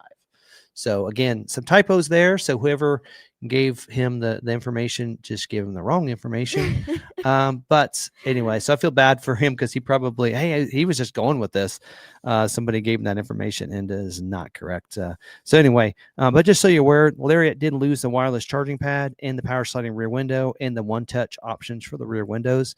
And that's why you see that significant discount for this year. Yeah. More than the others. So, but there you go. So there's that. But so it is not true.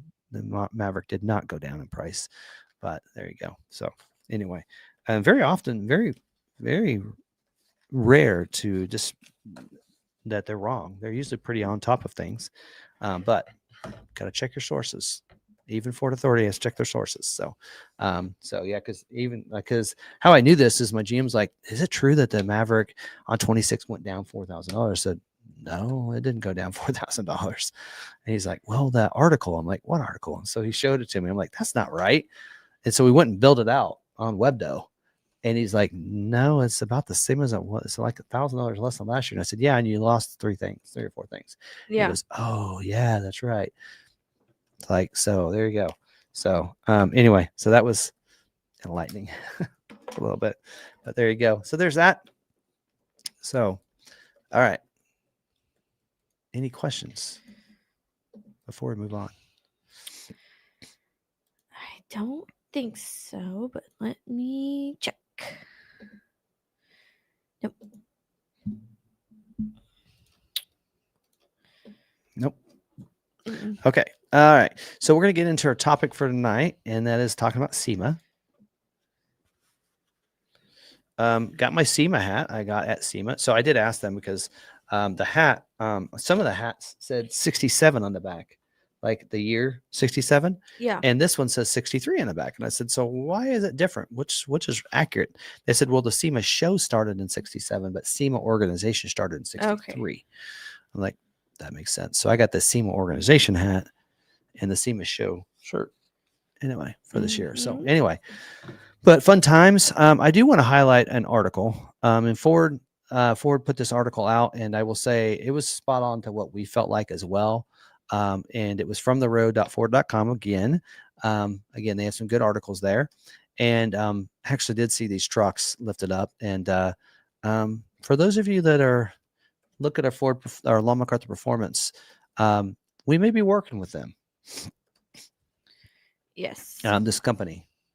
Yeah. So we may be working with them. So we talked about them about this upfit. So this is they do this to a 450, or these are all 550s. And this is the super single rear wheel. So it is not the dually, but a big single rear wheel. And so this is a company that does these out of Colorado. Yep. We're like, oh, we're just down the road. We can work with you. And they provide some upfit here to this package. And so we might be doing something with them. So it was pretty cool to kind of see how they put that on there. And so these are all 550s, but they told us it could be put on a 450, not a 350. But yeah, we might be doing something with them here, but it's kind of cool to see that in there. But Ford kind of mentioned some of the things they were doing. They showed off the Ford Custom Garage package for the Ford Maverick, the 300T. They also mentioned, we'll get into that in a second. Well, they also mentioned that they revealed the Bronco ORV. Do you remember that package last year? Yes. See, I'm not crazy. Okay, because I'm like, this is not new for this year. I remember that. Like, I was like, oh, yeah, I remember that one. Yeah, that was there last year. Bet you have a picture of it too. People forget these things in a year. I tell you what, this is why videos come in so handy, because we have this visual evidence of what happened there. I bet you I made a short last year at SEMA. Probably. Well, I did a video, but I haven't edited it and put it online yet. That might be what I do tomorrow, because I don't think I'll have time to edit or put together a video tomorrow. But I might be able to edit one. Right. So anyway, so I did a walk around on it, but that one was there the year before. That's when they had the Coastal, they had the blue freewheeling, they had the ORV, right? That was all there. Okay, I wasn't crazy. Anyway, but they highlighted that, as well as one of their custom ones. They put a Godzilla in an old Bronco. Okay. That was there as well, which is kind of cool. Of course, and then they're also their Ford Raptor R with the supercharger. So you can get a Whipple supercharger on a Raptor R as well. So anyway, but pretty cool. We did see this one here as well. Regular cab dually. Is that? I think it's a 450. As much as I don't want to go to Vegas because I absolutely hate the atmosphere, I want to go to SEMA. That's the super single. We spent most of our time at SEMA, to be honest. Well, it's not the casinos or anything like that. It's more of the air. It's super dry. It doesn't work well with my asthma. It's more of that atmosphere that I mean. I love the atmosphere of the show. I love going to the show, the high energy. I love that. And I love seeing all the cool builds and everything that's being done. It was funny. What was it? The connecting with people. We were there. I could have had so much fun offering my card out. Anyway, they talked about the super duties, and they were all over the place. They had some with big old lifts, quad steering in the back. Yes, they had a 6x6, so for the four tires in the back that steered and everything. They had these earthbound. I mean, they had these big camper shells on there. They had so many super duties that were just jacked up, and $300,000 I rigs love and everything. finding the tallest one and taking a picture with it. Yeah, you if you looked at ours, you can kind of see some of those pictures that we took there, and then some of the cool Ooh. Broncos. So they mentioned the reverse retro. So a lot of these were retro models, right? But with Yeah. updated stuff now. So a lot of these here you're seeing, has a Raptor R. So this one actually has a 5.0 Coyote engine in it. Yeah. That one there. This one also, I think, had an upgraded supercharger in it as well. I think they had it popped when I went by, and I got an image inside of it. But yeah, some nice upgrades with some performance and everything else with some of the custom look. Of course, they did have their concept vehicle there, Yes. Bronco, that I did a video on, so you can check that one out as well. But pretty cool there. Return of the street truck, folks. Ford, that's no return. It's been around for the last several years, and we can tell you by how many F-150 Lightning bolts that we sell. Right? We were actually going through this month on what F-150s we sold, and it was like Lightning Bolt, Lariat, Lightning Bolt, XLT, Lightning Bolt, STX, Lightning Bolt. It's like we sell more Lightning Bolts than we do any other trim level, if you consider it a trim. So we've known about that. The company that we work strictly through was there, IHC. They do our lowering kits. They were there, but yes. Yeah, in their mind, that's the return of the street truck. But if they thought this was just a return from the Maverick and the F-150 Lobo, then they actually haven't paid attention to McArthur yet. So anyway, we have been selling those, and you guys have known, especially on those members that have been doing lot walks with us. You know how many lightning we've had? What, 3 rows of lightning bolts at one point? We're talking 60 in stock lightning bolts, right? At one time. We're down to like less than a row now. We're going to run out for the year, which shows you how many of those that we can sell. We're going to sell more than 100 lightning bolts this year. 100. Yes, crazy. So yes, it's not a return, but for them, they think it's a return. Anyway, there you go. Number 4 was the wheels. So they kind of showed all kinds of custom wheels that we did see there. These turbofan style wheel. We did see that. And by the way, if you guys didn't know this, any of your mach-e wheels can be put on a Maverick. Yeah. So the mach-e rally wheel, that white one, that is, they put it in a black version, right? That is the same wheel design that they put on the Lobo. So it has the same bolt pattern. That 300T package, that bronze one and the black one, that is going to be the GT, the Mach-E GT wheels that will be going on that 300T package. So if you see a Mach-E wheel out there, that can be put on a Maverick. Right. Keep that in the back of your brain if you ever wanted to upgrade your wheels. The also Bronco Sports will fit on there too if you want one of those too. The wraps and paint protections. So many cool wraps out there. And you'll probably see a couple versions. We're currently working on a matte wrap for one of our Raptors. I'm not gonna say what model yet. But eventually we'd like to see one in every Raptor version on our lot. So I'm looking to do that. It is pretty expensive for us to do, but we're going to be doing a couple and seeing how they work. Now, Ford's been real big on doing that on the Bronco, right? Yeah. And they brought it to, was it Bronco? Was it Expedition? I don't know. A couple vehicles that now you can, Mustang and Bronco, you can get a matte finish wrap on it for what, $4 or $5,000. But like on this one here, this vehicle, if they would not wrap the mirrors, Ford won't. But yet you can map it. You can wrap the mirrors. It's just Ford doesn't want to do it. Interesting. And they don't do the spoiler either. So there's certain, if you look at the one that we got in, did you get a chance to look at it? No. So they don't wrap. They go to the edge and cut it. They don't wrap. They technically don't wrap it. They place it on. And then when it gets to the edge, they cut it. there. Okay. So you can see the little bit of the glossy paint underneath on the edges Okay. if you look closely. But anyway, so we'll wrap it fully. I assume fully. Anyway, so there you go. So there's that. So some of the cool stuff we saw there. At SEMA. Some other things too. I do have a bunch of photos. So you guys got any questions there? If not, I can go into the Nope, photos. we're good. Some of the cool ones that I saw, and I didn't get everything. Like I said, I didn't get around to all of it, but let's go ahead and add these. So here are kind of the photo. I call it my photo dump. Oh, let me pull this back up. So there's an old Bronco there I saw, and that was the one that had the Bronco R there with the Coyote engine in it. So that looked pretty cool. And you got the seats in the back there. So a little two-door version with the back jump seats. And then this style here as well. And they didn't really have the engine popped. I saw this. I took this on Monday. So I was walking through on Monday, seeing some of them before the show started. And that one looked really cool. So I'm kind of liking that, the old Bronco look there. So that looks really sharp. Seeing some other ones here as well with some nice, and of course you can get that hood now. A lot of people making that hood design out there. Of course, the rock rails, the light bars. There's so many modifications you can do at a Bronco. You guys know this with the trail racks up there. You go, of course, Super Duties galore in here. All kinds of different Super Duties. You're seeing old Super Duties. I'm not sure I dig the spiked wheel covers, but yeah, each their own, right?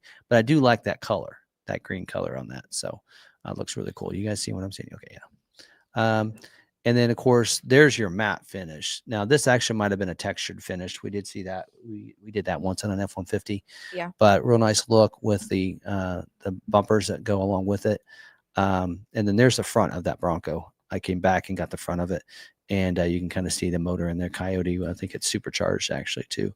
So there you go. And I do like the Bronco R logo on there. And those seats are just pretty cool right there. And then I actually had a chance to talk to this owner, and he's out of Tennessee, and that is not Orange Fury, by the way. If you're curious on that, he said that is its own custom orange color. Looks like it's a burnt. So orange. he actually put several different colors together to make this color. So there's not another one out there this color, which is pretty cool. And then a lot of custom ads, a lot of carbon fiber that he put on this and everything else. And real nice guy. I went by while he was shammying it off and everything, and we talked for a little bit, and I told him kind of some of the things we do and at McArthur and everything, but pretty cool. And of course, some nice pretty vehicles on both sides. I don't know about the Tesla over there. Right. But anyway, and then there's a lowered one right there. So I did get an image of that. So again, that's something, we talk about our lightning bolts and going, well, why don't you do this or this? We can always add to our lightning bolt package. But once you start adding too much, then that price starts climbing and climbing and climbing. You got to remember, people that did some of these builds spent well over $30,000, $40,000, $50,000 just for the customizations of these vehicles. At some point, it has to be at a sellable value and price for us to be able to stop. That's why we just stop where we're at. And then, of course, we did get inside the Ford Performance booth. So there is that Raptor R that they use as an example with some carbon fiber on it. And it does have the Whipple supercharger that will be available this year. And we'll be able to supercharge a Raptor R that gets it to 900 horsepower, by the way, if you're wondering that. Right. So that's, yes, takes a $120,000 vehicle. Technically should only be 130 with the supercharger, 135 maybe, but we'll see where it does with markups, right? And then there's the Bronco RRV right there. Oh, yep. Now they had this package but on a different color because this is a 2025 color. Yes. So we did see it though on a different color. Now, one of the things that I would say it was white. Yeah. So, but on this one, what was a little different on this one is they actually added a couple other things to it that they didn't have last year. So last year's did not have the upfitter switches. So there is an upfitter switch option through Ford Performance or Ford Racing that's available. It's a 4-button instead of a 6-button auxiliary switch that can be added. This also does have the power convertible top that you can get that we did see last year, was highlighted last year. So that's on here as well. But like a lot of this stuff you can get through Ford Performance now. So anyway, so there's that. Did a couple pictures of that. I think there's that grill. That yes, I'll be ordering one of those. So I have the part number, and I'll show you that later here in just a second. But what's cool about this is it is not the same. And I mentioned in the video, and I said it incorrectly because he told me this. He said, "Well, this is like the 60th anniversary grill," and that's what they told me. It's not actually the 60th anniversary grill because the 60th anniversary grill does not have this insert in it. But other than that, it's almost like it. Yeah. This is not the exact same grill. Okay. So its grill is going to be a little different. So I did actually look at my pictures of the 60th anniversary and go, oh, it is different. It is. But somebody asked that why the different colors, and that's to just show you the possibilities. So each one of these can be different colors. So this surround is this piece right here, comes around. You can kind of see it right here. That can be one color. Right. This insert, which is right in here, goes across, and it's the up and down part as well. That is also one piece that comes out, can be painted as well. And then this little thing comes across right here that's in the yellow and the cyber orange color and this blue. That is also a third part of that. So it's a 3-tiered system that can be painted. So my thinking is to get one of this, and I don't know, I've decided on colors yet, but I like to take the surround and make it a matte black finish, right? And then the inserts, or this one of these inserts being the Area 51. So I don't know. I haven't decided on that because I only got 2 colors in my mind at this point. That, and then of course the letters can be a different color as well. So I could do the red letters, right? Or I could do the blue. I mean, I got some ideas there, but yes, I will be ordering that. I thought that was cool. And I'm like, okay, it's a different grill, really. I mean, we've seen the same grills for the last 5 years, just to see something different.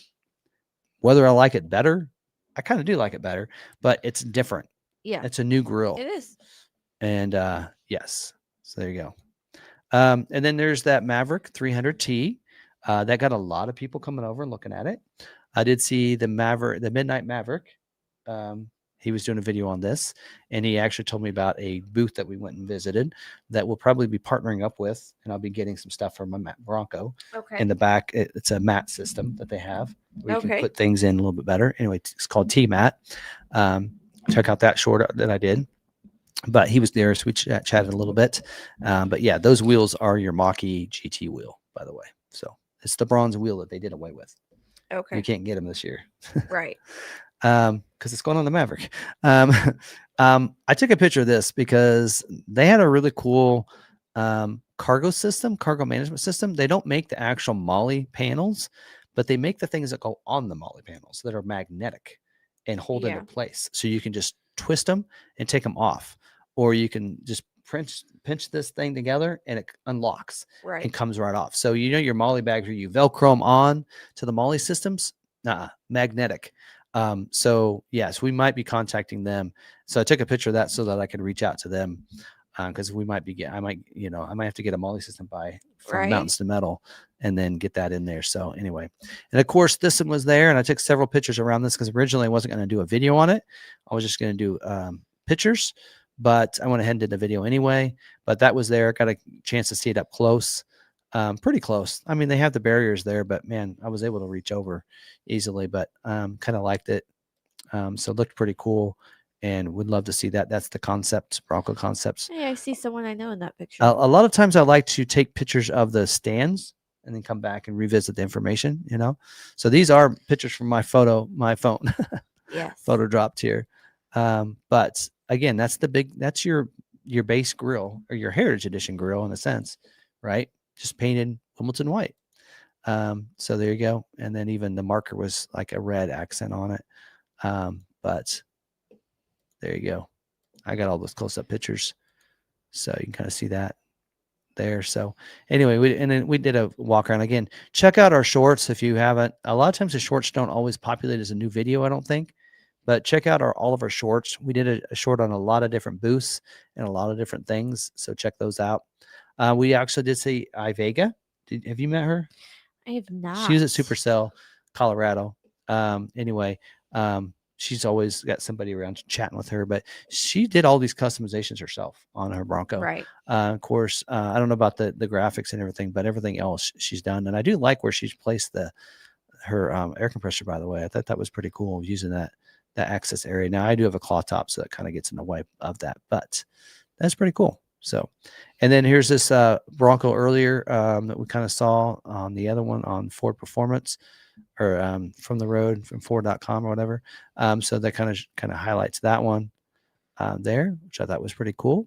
And then of course I got there's the one through there on the white Bronco that we can see that I think it's a 7.3 liter engine in there, and I did like these headlights that said Bronco on them, which is pretty cool. So there you go. And that's the Bronco R. So yeah, that's the one that we got earlier. So here's your part number on the grill. If you're wanting it. So it's eight. It'll be $8, and they actually get. He says, I don't know what it's going to cost. Well, I do. It's $8.95. It was down in there. This is a modular grill kit with unique inserts that allow the customer to make it their own. So $8.95, unpainted, right?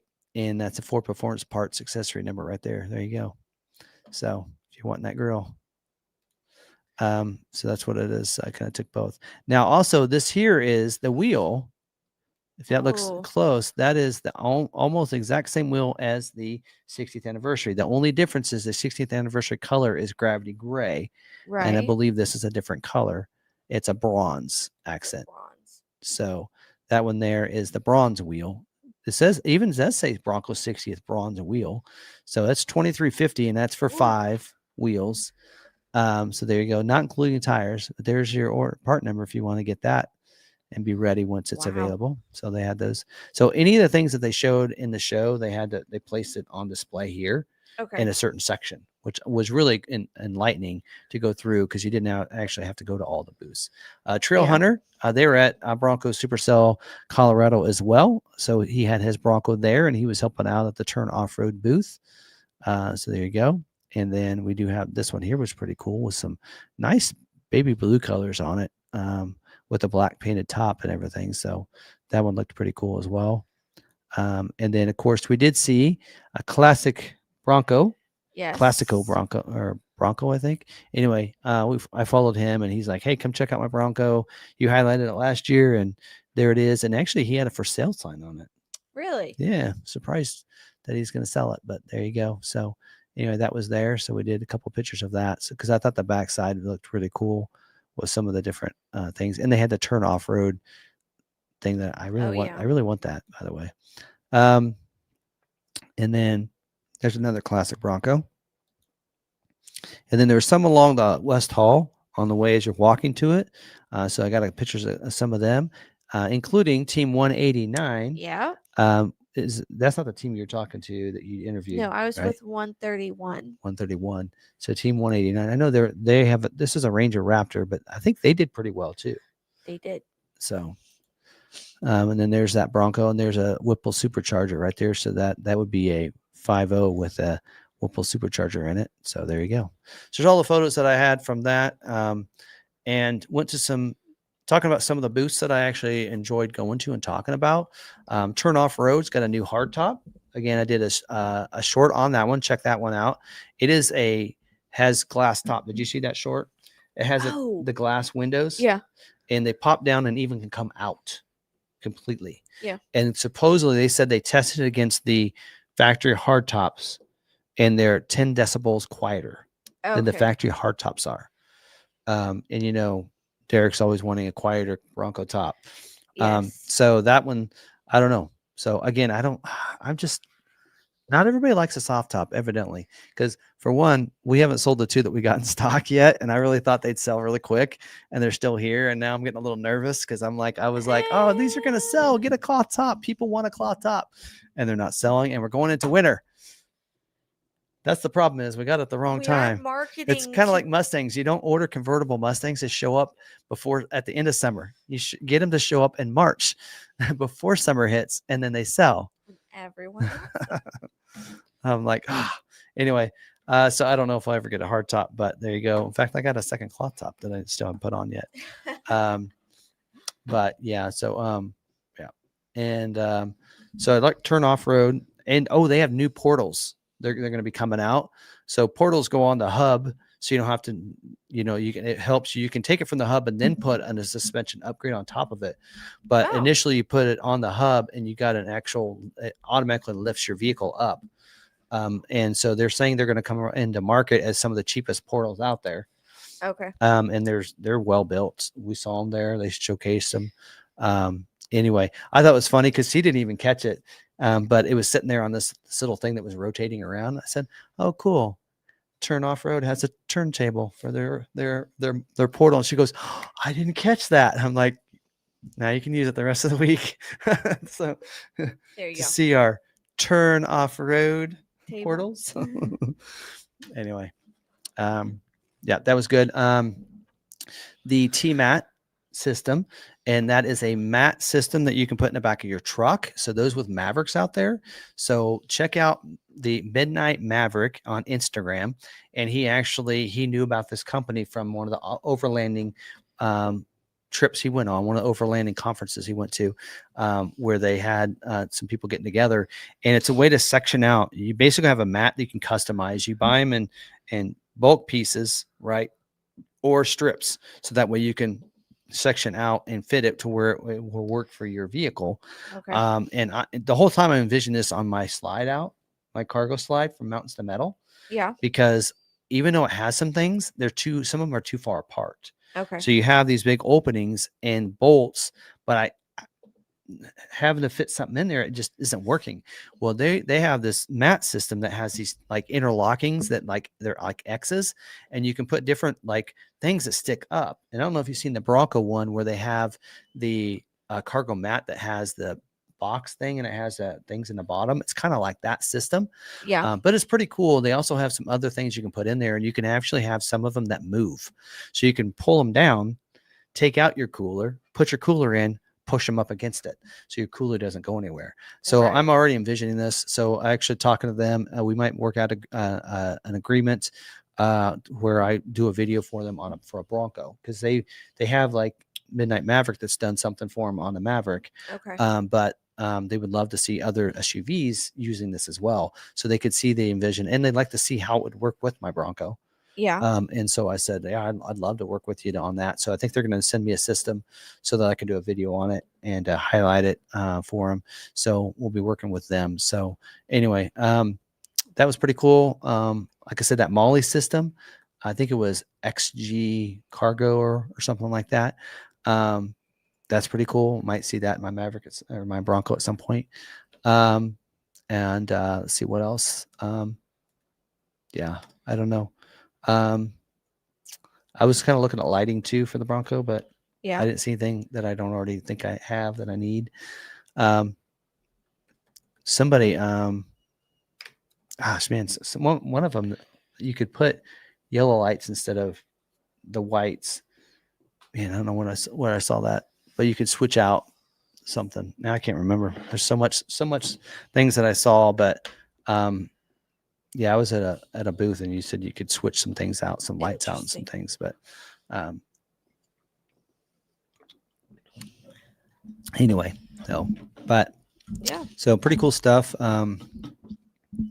Yeah, I don't know. Didn't see any tire. A lot of maybe say Asian tire companies, China, Japan, Cambodia, that make tires. Probably half of them were those types of companies. Yeah. Which is pretty much where most of the tires are probably made anyway. And wheels as well, and some pretty cool and some very expensive cars with and boosts and like wheel boosts, like Rolls Royces. Yeah. That are like 300,000, $250,000 right there. Crazy. A lot of McLarens there. McLarens. A lot of cool cars. Lotus, a couple Lotuses. I saw a couple Rolls Royces. Crazy. Yeah. I mean, we saw some pretty cool cars that were like foreign cars when we went to New York. Like they had a section like just for foreign. Yeah. that you weren't allowed to go. Well, a walk lot of these within. were like they were doing wraps on some of these expensive cars, but Right. they also How many Teslas did you see? there were quite a few Teslas. There was one where they took the bumper, the front fascia off of one, Okay. you know, where it's flat, and they put one on there that can be a graphic, and it flashes and it's like digital, so you can Okay. change out what it looks like. It's kind I of cool. mean, why Like I said, offer... I should have done a lot more video Okay, content. so but- here's the thing. Tesla kind of has this, they only have a few basic colors, and most of the time people are buying black or white, which would be their non-cost colors. Mhm. Why would you spend money? Why would you offer colors when they can just go get a wrap? I don't know. Pretty Why? much, 'Cause, pretty okay, much so your Tesla truck. You have to put a wrap on them. think how often we have customers or people on here. I mean, we've even gone, why did Ford get rid of that color? Now I'm upset. Like, I wanted that color and I can't get that color anymore. Just go get a wrap Just go get it wrapped. for $5,000. Right. It's expensive though. But on the other hand, if Ford didn't offer all those colors, then it would just be up to the customer to have it whatever color they wanted. Do you remember when we went to was it New York Auto Show that we were like, man, this is like we were seeing so many matte finishes on vehicles. They weren't wraps; they Yes. were matte paint colors. Remember all the vehicles that we saw that on? We're like, oh, this is going to be the new big thing. And I think what Ford's doing instead of having those matte finish colors is offer A a matte wrap Yes. for $5,000. I'm like, I don't know. Which, I mean, I The remember wrap that does conversation because we had brought in years before that. We had a couple of Black Widows that were matte. They were textured. Yes, they were the textured matte They were like wrap. they were like a bed liner wrap, bed liner paint. Yes. Yeah. And so, like, and that paint is very temperamental and comes off easily from what I heard. So you need a specific area or like graphic region to Yep. have those in. Yep. And it took us forever to sell that one. I remember that. Yep. And now people are going, ooh, Matt, I kind of like that. And it's the new thing. Oh, We're just ahead of the times here. and I don't want to forget about this either, but our buddies here, Vortex Spray and Bed Liners, based out of Salina, Kansas, was there. And they took us to dinner one night, which was really nice of them to do. And we were there 3 hours chatting with them. Oh my gosh. So our spray and bed liners we do in house, lifetime warranty on our Vortex spray and liners. Yes. Any dealer can work with them around the country. They can work with them. And I didn't realize this, but since we've gone to Vortex, we've had 0 warranty claims, 0 people that had any issues with their spray and liners. Whereas, I mean, we had talked before and we've had a few, but Vortex Apar, Blake had said, he says he is so impressed with the quality of that liner over what we've had before. And again, zero warranty claims. And they are applied by the same person with the same technique as before. As the other ones. Yeah. Yes. So it's not material. The person, it's the material. Yes. Now, we also have less waste with them because with the other brands, we had to mix up a batch and that batch would go bad after a certain amount of time. With this, we're able to do small batches or it's like in a container that is sealed. It's a different system. It's a different system. So we have zero waste than the other company. Yep. The company is very smart company. Again, local company to Salina, Kansas, which is one reason we want to partner with them. But the quality is there, and hopefully they signed up with some other dealers, signed up with them as well. But definitely, spray and liner. They actually used the video. Remember when we did a spray and liner? That was a Vortex, and we did the video, and we were able to give away a couple spray and liners. They were using that video at the show. Yes. So they showed Gary doing the spray and liner. So, which is pretty cool. So, yes. So, which I mean, they could have taken y'all to dinner here, but to do it there. We were all going out to dinner anyway, so they bought us dinner that night, but which was nice of them. They didn't have to do that, but anyway, that was nice. But anyway, so see what else? Yeah, other than that, did see Bird Dog Overland. I got a chance to walk with him along the show field a little bit. So saw him, saw Chase Gentry as well. We chatted Yeah. for a little bit. Actually caught him a second day. He was helping out the Ford performance booth Okay. and everything. So he was there and helping out with his, he's a brand ambassador, of course, Yeah. for them. Doing a lot of traveling and enjoying his baby Yes. girl. But he was doing great. So chatted with him, chatted with Ryan. So he was, so last year at the Silver Lake Yes. Sand Dunes, he was one of the Ford Custom Garage. Yes. He's now the assistant brand manager. Okay. So Awesome. yeah, pretty cool connections there. And got a chance to chat with him about the grill. Yeah. That's why I ended up doing a video, because I kind of saw it, but I was like, he says, actually, this grill was here last year and nobody really noticed it. Did you notice that grill last year? So that grill was there last year at SEMA, they said, but there's so many other cool things that they got overlooked because nobody really noticed it. I do remember there being like a wall And a grill was of there. things. Like there was a grill, but there was an explanation to the grill. There was just a grill. There was no sign. There was no explanation to it. It was just there, along with some wheels that now, thinking back, I'm pretty sure they're presenting now. Look how long the Ford Custom Garage packages were there before we actually saw them available. Yeah. Right. So we're seeing, like, anything you're seeing now, some of that stuff, most of the stuff we're seeing now is going to be available very soon. But in some cases, it's so far in advance. Yes. It's been in the works for we did see a a long time. wheel for an F-150 looked really nice that we might be actually ordering. Yeah. That was there. So yeah. You know, the more people we get to know within Ford, the more connections we make, the more I've come to realize how much shifting goes on within Ford. Oh yeah. And who you know may be a big difference later on. So the Bronco brand manager that was the brand manager for 25 model year is not the Bronco brand manager that's this year. Right. He's moved on to something else. The assistant brand manager is now the brand manager, and we have a new assistant brand manager. Yes. So those two I've actually made pretty good connections with in the last year at some events. So it'll be a lot easier for me to get Bronco information and be able to just call them. Yeah. Kind of like I do with the Maverick. Pretty good connections with the Maverick brand manager. Hopefully he doesn't move on. He's a good brand manager there. Also Bronco Sport Yes. with Dante. We've been able to chat with him as well. So and then getting some good connections there. So as we go to these events, sometimes just making those connections helps us get that information, and again, be the source for Ford news, updates, and information. Yeah. Right. Instead of Ford Authority. Yeah. Anyway. So.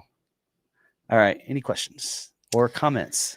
I would not do a wrap, nor would I get the matte finish. A pain to keep clean. You also can only hand wash the vehicle, I believe. That is not true. You can take it through a car wash. Because I asked. Okay, now I didn't get a wrap, but I added vinyl on mine, and then they put on the clear, the Expel. Yes. So that can be painted, or that could be. I could says, can I take this to the car wash? And they said yes. It is an Expel. So I will tell you this: it is a nice protection.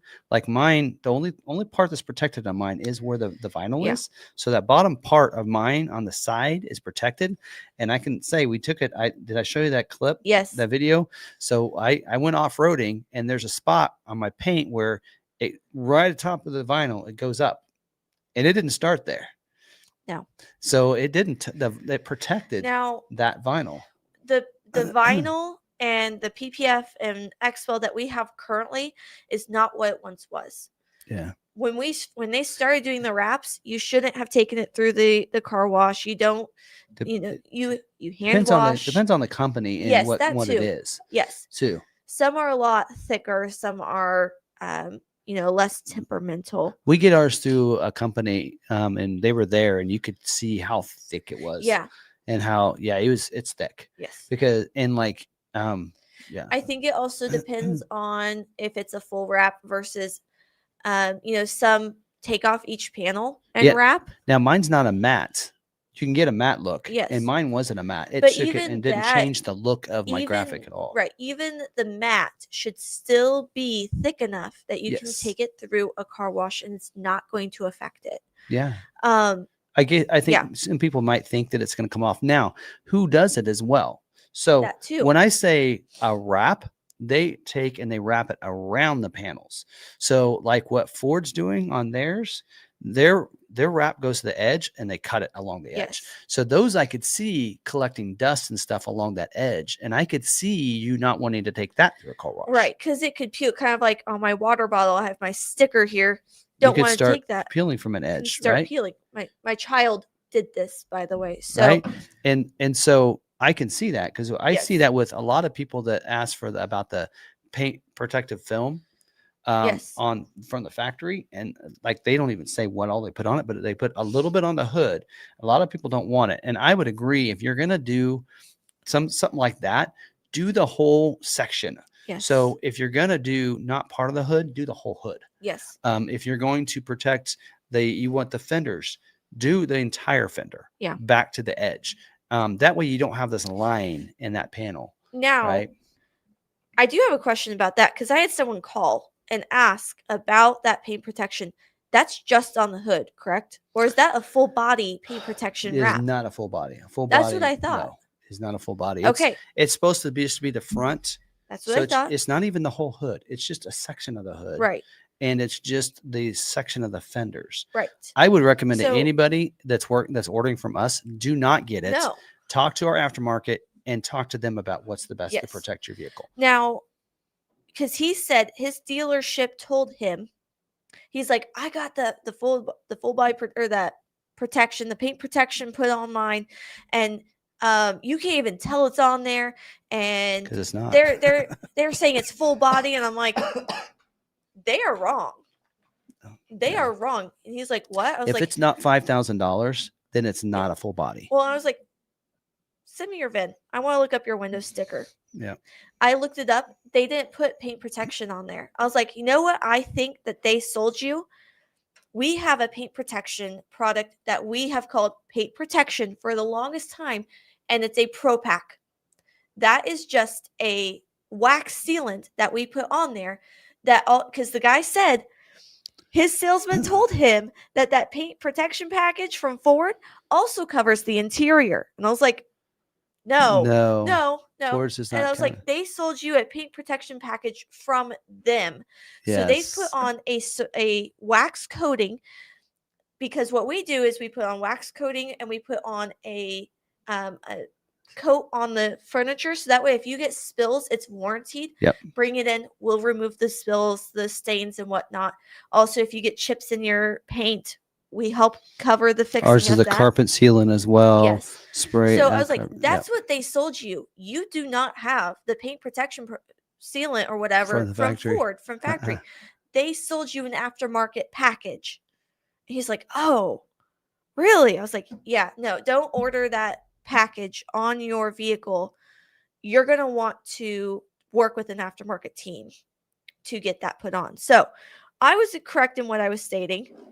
Glad I was, because you were off at There's a SEMA. lot. Yeah. There's a lot of different, ones that, because someone will So- say paint protected film, not a paint protected package. That film, it will be a film that goes on it, like I have Yes. on mine. Yeah. But they that told him X-Bell. from factory it's a full body coverage. There's one that's called paint protected film, and one's called a paint protected. I don't remember what it's called, but the one that's $5,000 basically Yeah. covers the entire body. If it doesn't cost $5,000, it is not. So, yeah.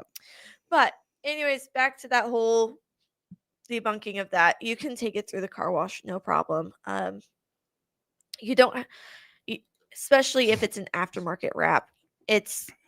If you get it from McArthur, I know that we are wrapping over the edge so that it's not going to peel up while you're driving around, and it shouldn't be affected by the car wash. Now, I know that we warranty our work as well. So if you have problems, we warranty the work. So, yeah. All right, I saw that. I want to get a decal for my hood. Should I get clear coat before or after decal? I would do it after. Will help protect it. Yes. That's what I It did. protects your decal. Yep. If you get it on before, then the decal goes on top of it. I probably would do it. You want to do it the other way around. Yes.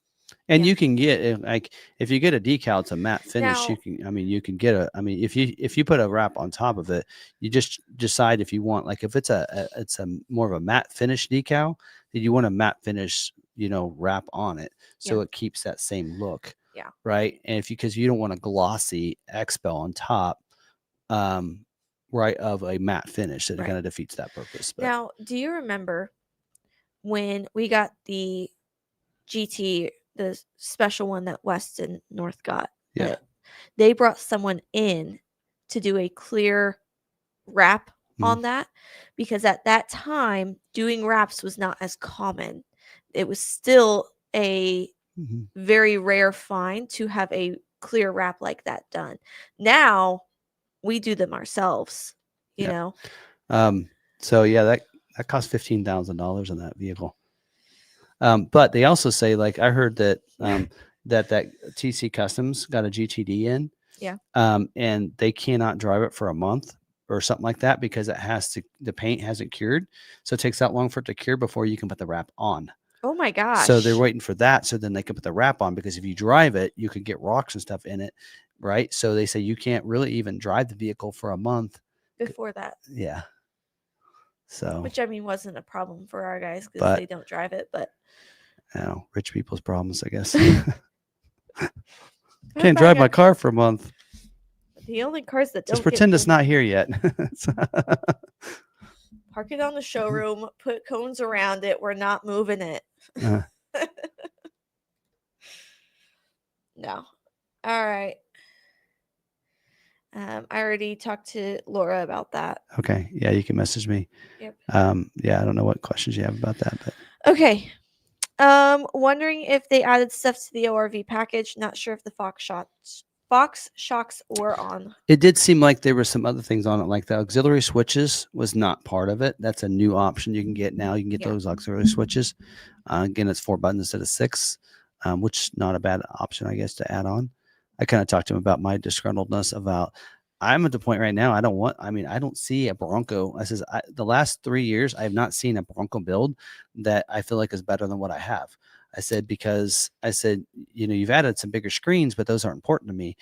And I said, but you've taken things away. Yeah. I said, if I wanted to order something like I got now, I can't get a locking rear differential. I can't get the auxiliary switches. I can't get the LED lights. I said, yeah, I'll just keep mine. I said, I mean, at this point I wouldn't do it, but anyway, so we chat about that, but now unless they came out with something packaged that is just a killer, right. But yeah. And then there were some other ones that I highlighted. Yes. Did you get those? Go up to the start. I will be right back. Okay.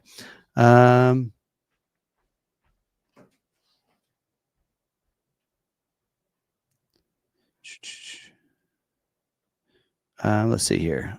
Get this in here.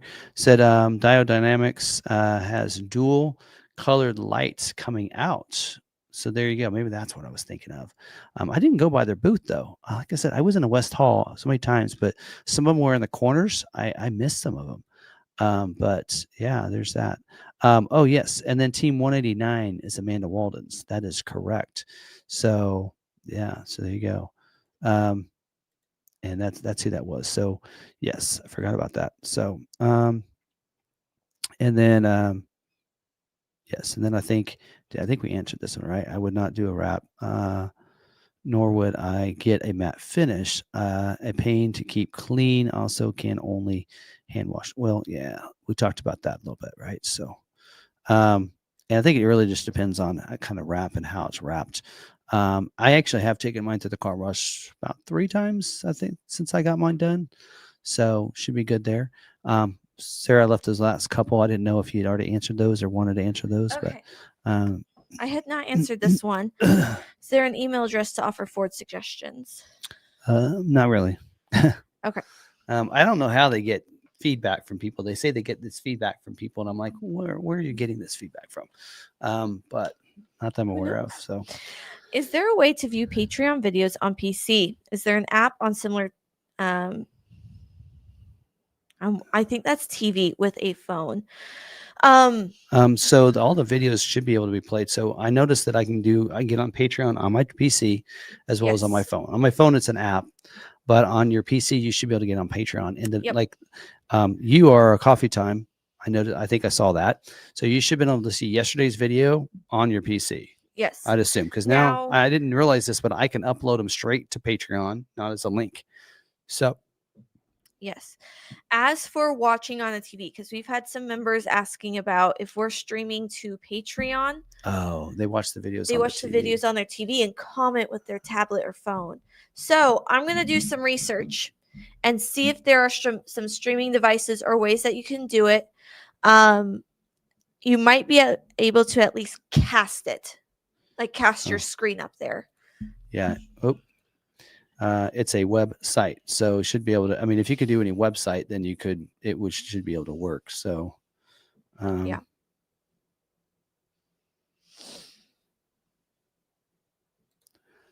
I've been using Club Car Wash. Is that brushless? No. No, it's not brushless. Okay. In fact, Lebo says don't use Club Car Wash. Well, he doesn't pay my Club Car Wash, so no. But he actually saw chips on some of Derek's vehicles, and he swears it's from Club Car Wash. I don't know. But could have just been some bad paint. I don't know. So it's interesting to hear from Lebo sometimes because he'll clean a car for Derek, he'll get it prepped for him, and then he gets to see it a couple months later to prep it to sell it. So he's 6 months to a year later, so he gets to see what that wear and tear looks like on that paint. I will say, I worry about swirls in the paint. It's not really that. It's more from, it would be more of like if the brush is a true brush and not like, I mean, the tentacle type brushes where it's like a squeegee type material. Those typically are okay. They're not holding onto the rocks. The brushes that are like bristles, those tend to hold rocks and can throw them at your paint. That's where you're going to see some chipping and some wear from your car washes. So if you have the squeegee type brushes, that is typically okay. Yes. Sometimes the brushless washes are higher PSI, which also isn't great. So I think it's preference. I think it's what you're seeing on your own vehicle. It's almost like the oil changes. There's a controversy on oil changes for hybrid. Go at it what you will. Do your research. Figure out what works for you. Yeah. I originally got my Bronco. I was only taking it through the hand wash ones. But then I took it. I'm like, okay, I just need to get one done. It needs to be done. So I went through, and it did better than washing it by hand. You remember we did it in Colorado with the hand wash? Yes. And it came out, and I says, man, this is not getting it clean. I go through car wash, and then I dry it off. It's so much better. And you also need to know how to use the hand washes that well. Probably. I mean, you got it because really they just have that brush, which I'm like, isn't this any worse than the brushless?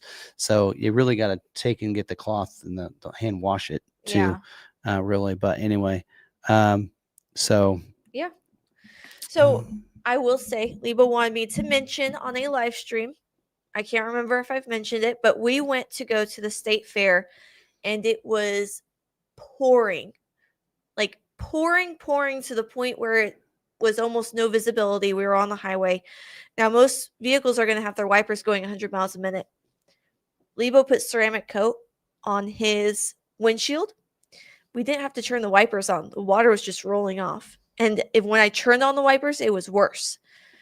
So I will warn, that only works in higher speeds, like 60 and above. So if you're looking at ceramic coat, it's a wonderful product. Get it done on your windows because it does help with rain. There's they were basically putting PBFs on the windshields. Yes. Basically. And they mentioned they were showing off on a Bronco. So. Yeah. Now, if you have the budget for PPF, do it. If not, ceramic coat is a pretty, cheaper alternative that does wonders. I actually need him to put it on my C-Max. He didn't do my windshield when he did my ceramic coat. It's also been 5 years since he put it on, so it's about time to re-up that. All right, I was going to show this. Do it. This is our Patreon account. So, and this is me logged in, so I don't know what it looks like as a non-member because I've accessed it all. But I'll probably I need to put something back here, but I think I have something that we can put back there. But anyway, I just getting this up and running. But here's like the coffee time that we did for those that were coffee time. So when you click on it, basically the video is right there. So it plays right on their website. So again, this is on PC, so it would play there. And I don't know if I can enlarge it or whatever, but that's kind of how that shows you and go for.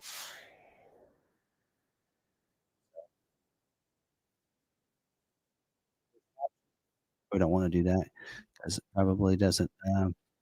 Actually, I turned it off, but anyway, so that's kind of what that is. So that's kind of what that looks like. But don't forget when you go in here to sign up, there are 3 different tiers. I don't know if you can see those membership options. So if you want to do that, then you can see those 2 different tier options there. So we'll be adding the live streams to this one, and I will probably be doing it on here. Yes. I don't know if we'll do it this week, just because there are going to be a lot of people that aren't in here yet. Was Alan here? I haven't seen Alan here. I don't think Alan said he could be on this week. He wasn't on this week. Yeah. Check in with me. I might have a free membership for a 1-month free membership for the Patreon. Alan tried the gifting option and was like, now who do I give this to? So reach out to me. Yeah, Rain-X. I keep getting ads for different things. I purchased so many things that have come in the mail. Like, so what's that? I said, oh, that was, when on my Vegas trip, I was telling people about some things. I go, well, that looks cool. Where'd you get that? I said, actually, I got this bag off of Instagram ads. I said, yep. And then I'm like, oh, another thing I got from Instagram ads. Let me show you this. I was like, oh my gosh, it's so bad. But I get those, and I've gotten several things lately that are literally cheap little things. And I've just gotten those off of those. Yeah. So, but I keep getting one that comes up about the windshield and showing that if you just, they show all the different ones that you put on and what they look like. And then theirs when they put it on and how much clearer it looks. Yeah. And I'm like, I'm so tempted to buy it. And I'm like, I'm sure Rain-X. I was thinking Rain-X is probably just as good as any of them. So I probably need to do that. So, well, maybe, get it nice and clean and then have Lebo. Christmas is coming up. Yeah, Christmas is coming up. You could barter your Christmas present this year. Right. Put Lebo to work. Yeah, anyway. Yep. So there you go. But yeah, that's that. So let's talk about SEMA and everything. So anyway, anything else? Join me this week. I'm going to do a recap of Rebel. So I need to record that probably tomorrow. But I'm going to do a recap of Rebel for this week. The next week, I have Trista and Carissa from Team 131 doing a recap of their Rebel experience for this year, getting to know them a little bit. Cool. So you didn't get a chance to interview them before. Yes, I didn't get to interview them before. I only had so many slots beforehand by the time I thought of doing the series.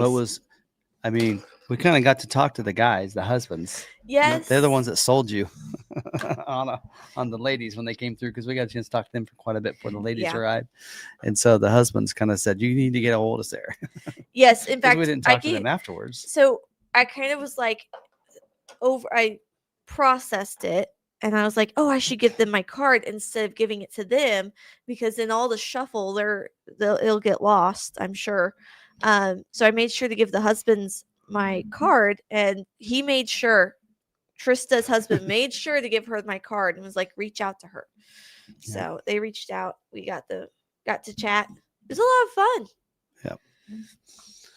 Yep. I'm finding out that. They were like, could not get you into Rebel fast enough. I was listening to it a couple of times. I ducked in. Come join us. I ducked in a little bit and I was able to hear, because you record it right here, and my desk is over there, and I kept hearing a couple of bits of it. And the ending, I was in here when they're doing the ending, and they're like, "So when are you going to do Rebel?" Yeah, they're like, "Well," and it was kind of more like, "So what's your interest with this, or when are you going to join us?" And So I got to kind of tell them a little bit about me. I didn't record that portion. That was kind of like after the recording. Oh, that was after. Yeah. So I've actually been doing that. There's some like after talk, and I should really like record that, like kind of pause it and then break and then like hit record and kind of get like a background type of thing. But it's almost nice to not be recording and we can just open up a little bit and not feel like we're on air, like it's not official. It's really nice because you get to know each other a little bit more. We talked about our kids, we talked about our villages and support and everything. So they were a lot of fun to talk to. The more I do these interviews, I've never really felt like I fit in with people from like school or from around here. I fit in with all these people that I interview. I'm like, this is what I needed. This is the community that I fit in with, and so much fun. Yeah. So much fun. So it's pretty cool. So yeah, I'm reaching out to Jill and Rory and Bailey. Shelby. You get a hold of Bailey. I need to get a hold of Bailey. She's at Baja right now, but get a hold of her. Yeah, Bailey, Shelby. I'm sure she'd love to do it with her partner. Shelby and Rory. Get them on. Shelby's been on before, so she probably wouldn't mind doing that. And I know she's down in Baja too. Yep. So. Yep. Get a hold of Melissa. She's down in Baja. Yep, she's down in Baja. I did get a text from Brian while I was at SEMA because they were headed down there. Yeah. About that time, so a lot of them are doing pre-running this weekend because I think this week is Baja, right? Is that going on this week? Yeah. Coming up. Yeah, they are. So, and they got like a bunch of, and I think again, all Raptor team, 50th anniversary of Raptor. But so I know they have like a Raptor, F-150 Raptor R. I think they got a Bronco Raptor, a Ranger Raptor. If you go to Melissa's story, she has them all. Oh, okay. She did a story. All right. Yeah. Well, then that'll, off of Bronco Nation. No, it's on her. It's a post. On her Facebook. Okay. I don't do Facebook a lot, so all right.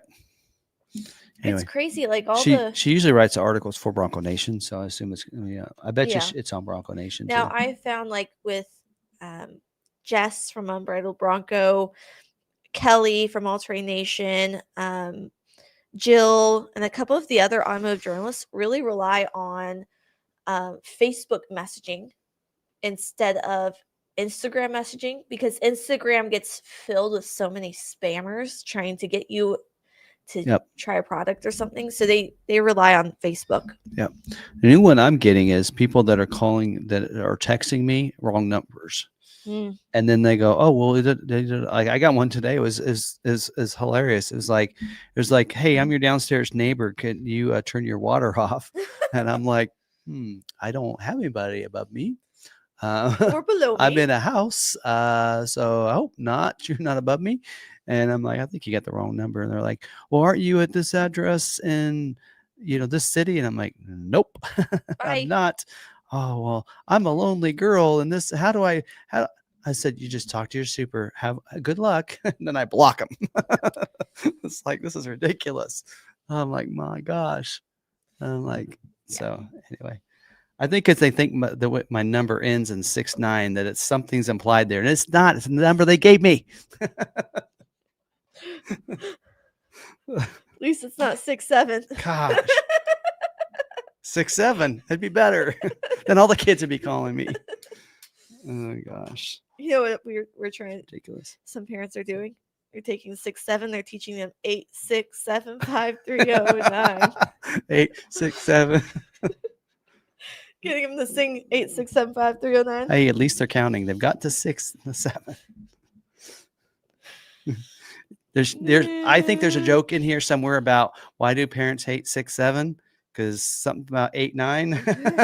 I don't know. There's got to be a joke there somewhere. Come on, somebody help me. Why is 6 afraid of 7? Because 7, 8, 9. Because 7, 8, 9. Why is it 6, 7? It's because 6 is afraid of 7. Because 7, 8, 9. I don't know. 7, There's a joke there. I see it, right? Yes. Oh. Anyway, Henry, you're still on here? Oh my gosh. Yeah. Anyway. No. My kids are 3 and 5. No, 3 and 6. and they say 6'7". It started with the 6-year-old, Yeah. and now the 3-year-old says it. And some of these younger ones have no idea what it means either, but They have no idea what it means. it doesn't really mean anything. But they have it's no funny. idea. It's just something that they're hearing Yep. being said. It really shows you monkey see, monkey do, monkey hear, monkey say. Yeah. I was when they were looking at the hard top. So how much is your hard top? 6, 7? 6, 7,000. They're like, well, we don't really know yet. I'm like, could have had some fun with that. Just saying. Anyway. All right. Well, that's all we have for tonight. We're just rambling at this point. Hope you guys had enjoyed a little bit and a little insights into SEMA. We'll see what next week is going on. We'll see. Maybe we'll talk Baja, because Baja will be completing. We'll see how Ford did at the Baja 1000. Probably talk about that a little bit. And yeah, other than that, we'll see. Order guides are all out. So it's like at this point, it's really hard to find a topic each week. So if you come up with some things. Now, is Melissa competing, or is she's as a journalist? She's just going down there. They just enjoy it. They went. They went when we were there last year. They went too. Right? Yeah. They're just enjoying it. So yeah. So. Okay. Yep. At some point, we will. I just saw the 300T. We will probably be getting a 300T. We'll probably also be getting a turbo for our Lobo as well. So we're about out of the Lobos at this point, other than our sport trucks. So we'll be having some fun with those as well. When it comes to performance line, we'll try all kinds of things at once. Mm-hmm. So we'll see. But we'll get some things, going along with that and having some fun with that as well. So we'll probably get one Ford Custom Garage when we can order one. We'll probably order one and put on a Maverick. We'll probably put it on like an XL Maverick to try to keep that as cheap as possible. Right. We'll get, we probably actually need to go ahead and order an XL all-wheel drive to have one in stock, but because it needs to be, they do recommend the 4K tow package. I don't know if you guys got that. The purpose of that is not required. That's why you can still put the turbo on the Lobo. The reason they mention it is because it gets a bigger radiator and it gets a transition oil cooler, which you already get those on Lobo. Right. So that's why you can get the turbo and be fine, because it also has a bigger intercooler on the Lobo. So you already are able to get that. That's why they recommend you getting that, because it will probably perform better if you have those other enhancements to the vehicle already that you get from the 4K tow package. So all-wheel drive, 4K tow package, EcoBoost, go, right? Yep. So anyway, all right, that's it, I guess. And then we'll see if we have a Bronco Built Wild Wednesday. I don't remember. I think I did a video walk around on the ORV, but I don't remember for sure. I know I did one at Ford Performance booth that I didn't like, so I didn't record that one and have them go live. So, but we'll, so there might be one. Otherwise, we will not have a Built Wild Wednesday tomorrow. Anyway, but we did discount some, and we should have some vintage Broncos hit the lot in a couple days. So if you're looking for a vintage Bronco, a cheap under $50,000 alternative, if you want, for a Bronco, build off of a base Bronco with our vintage Bronco package, wheel tire upgrade, they will be hitting our lot. We have 3 that we should be getting to pictures tomorrow, maybe, if not the next day. So by Thursday, we should have some of those on our lot. We've got to sell 16 Bronco and Bronco Sports this month. That's what we got. We have to. We get extra discounts if we do. And so we've already figured that into our pricing. So if we don't, then we lose money on those units. So we've got to hit 16 Bronco Sports. So tell all your friends, family, McArthur's got the Broncos. I really need someone to buy that Big Ben Coastal Bronco, please, with the soft top. Please. Is there a gray one? I need them both sold. But anyway, so there you go. So, but yeah, we got some cool ones out there. The one with the RTR accessory sold. Yeah. So we're planning to do another one of those with just a basic grill, their wheels and tires, level type of thing. Just keeping it low down there in price, right? So it won't be the full RTR package. But Von Gitten's GTD was at SEMA. Yes, it was. But yeah. Anyway, there you go. I think I got a picture of that. Why went that in there? I know I got a picture of that. I don't know. Anyway, all right. Well, that's all I have this week. Hope you guys had have a good night and a good week. and be safe. And happy Veterans Day to those veterans out there. Do appreciate your service and what you've done for our country and what you've had to put in to help the country and help us make us all safe, and continued for those that are in the military as well. So we know, especially those in the military now, that there is some uncertainty with whether or not they're going to get paid and such. So, do that. And so, other than that, thank you very much. And that's all I have. Anything else? I think that was all. All right. Well, thanks, everybody. Have a good night. Stay positive. Be kind to one another. And be kind yourselves. We'll see you guys later. Bye.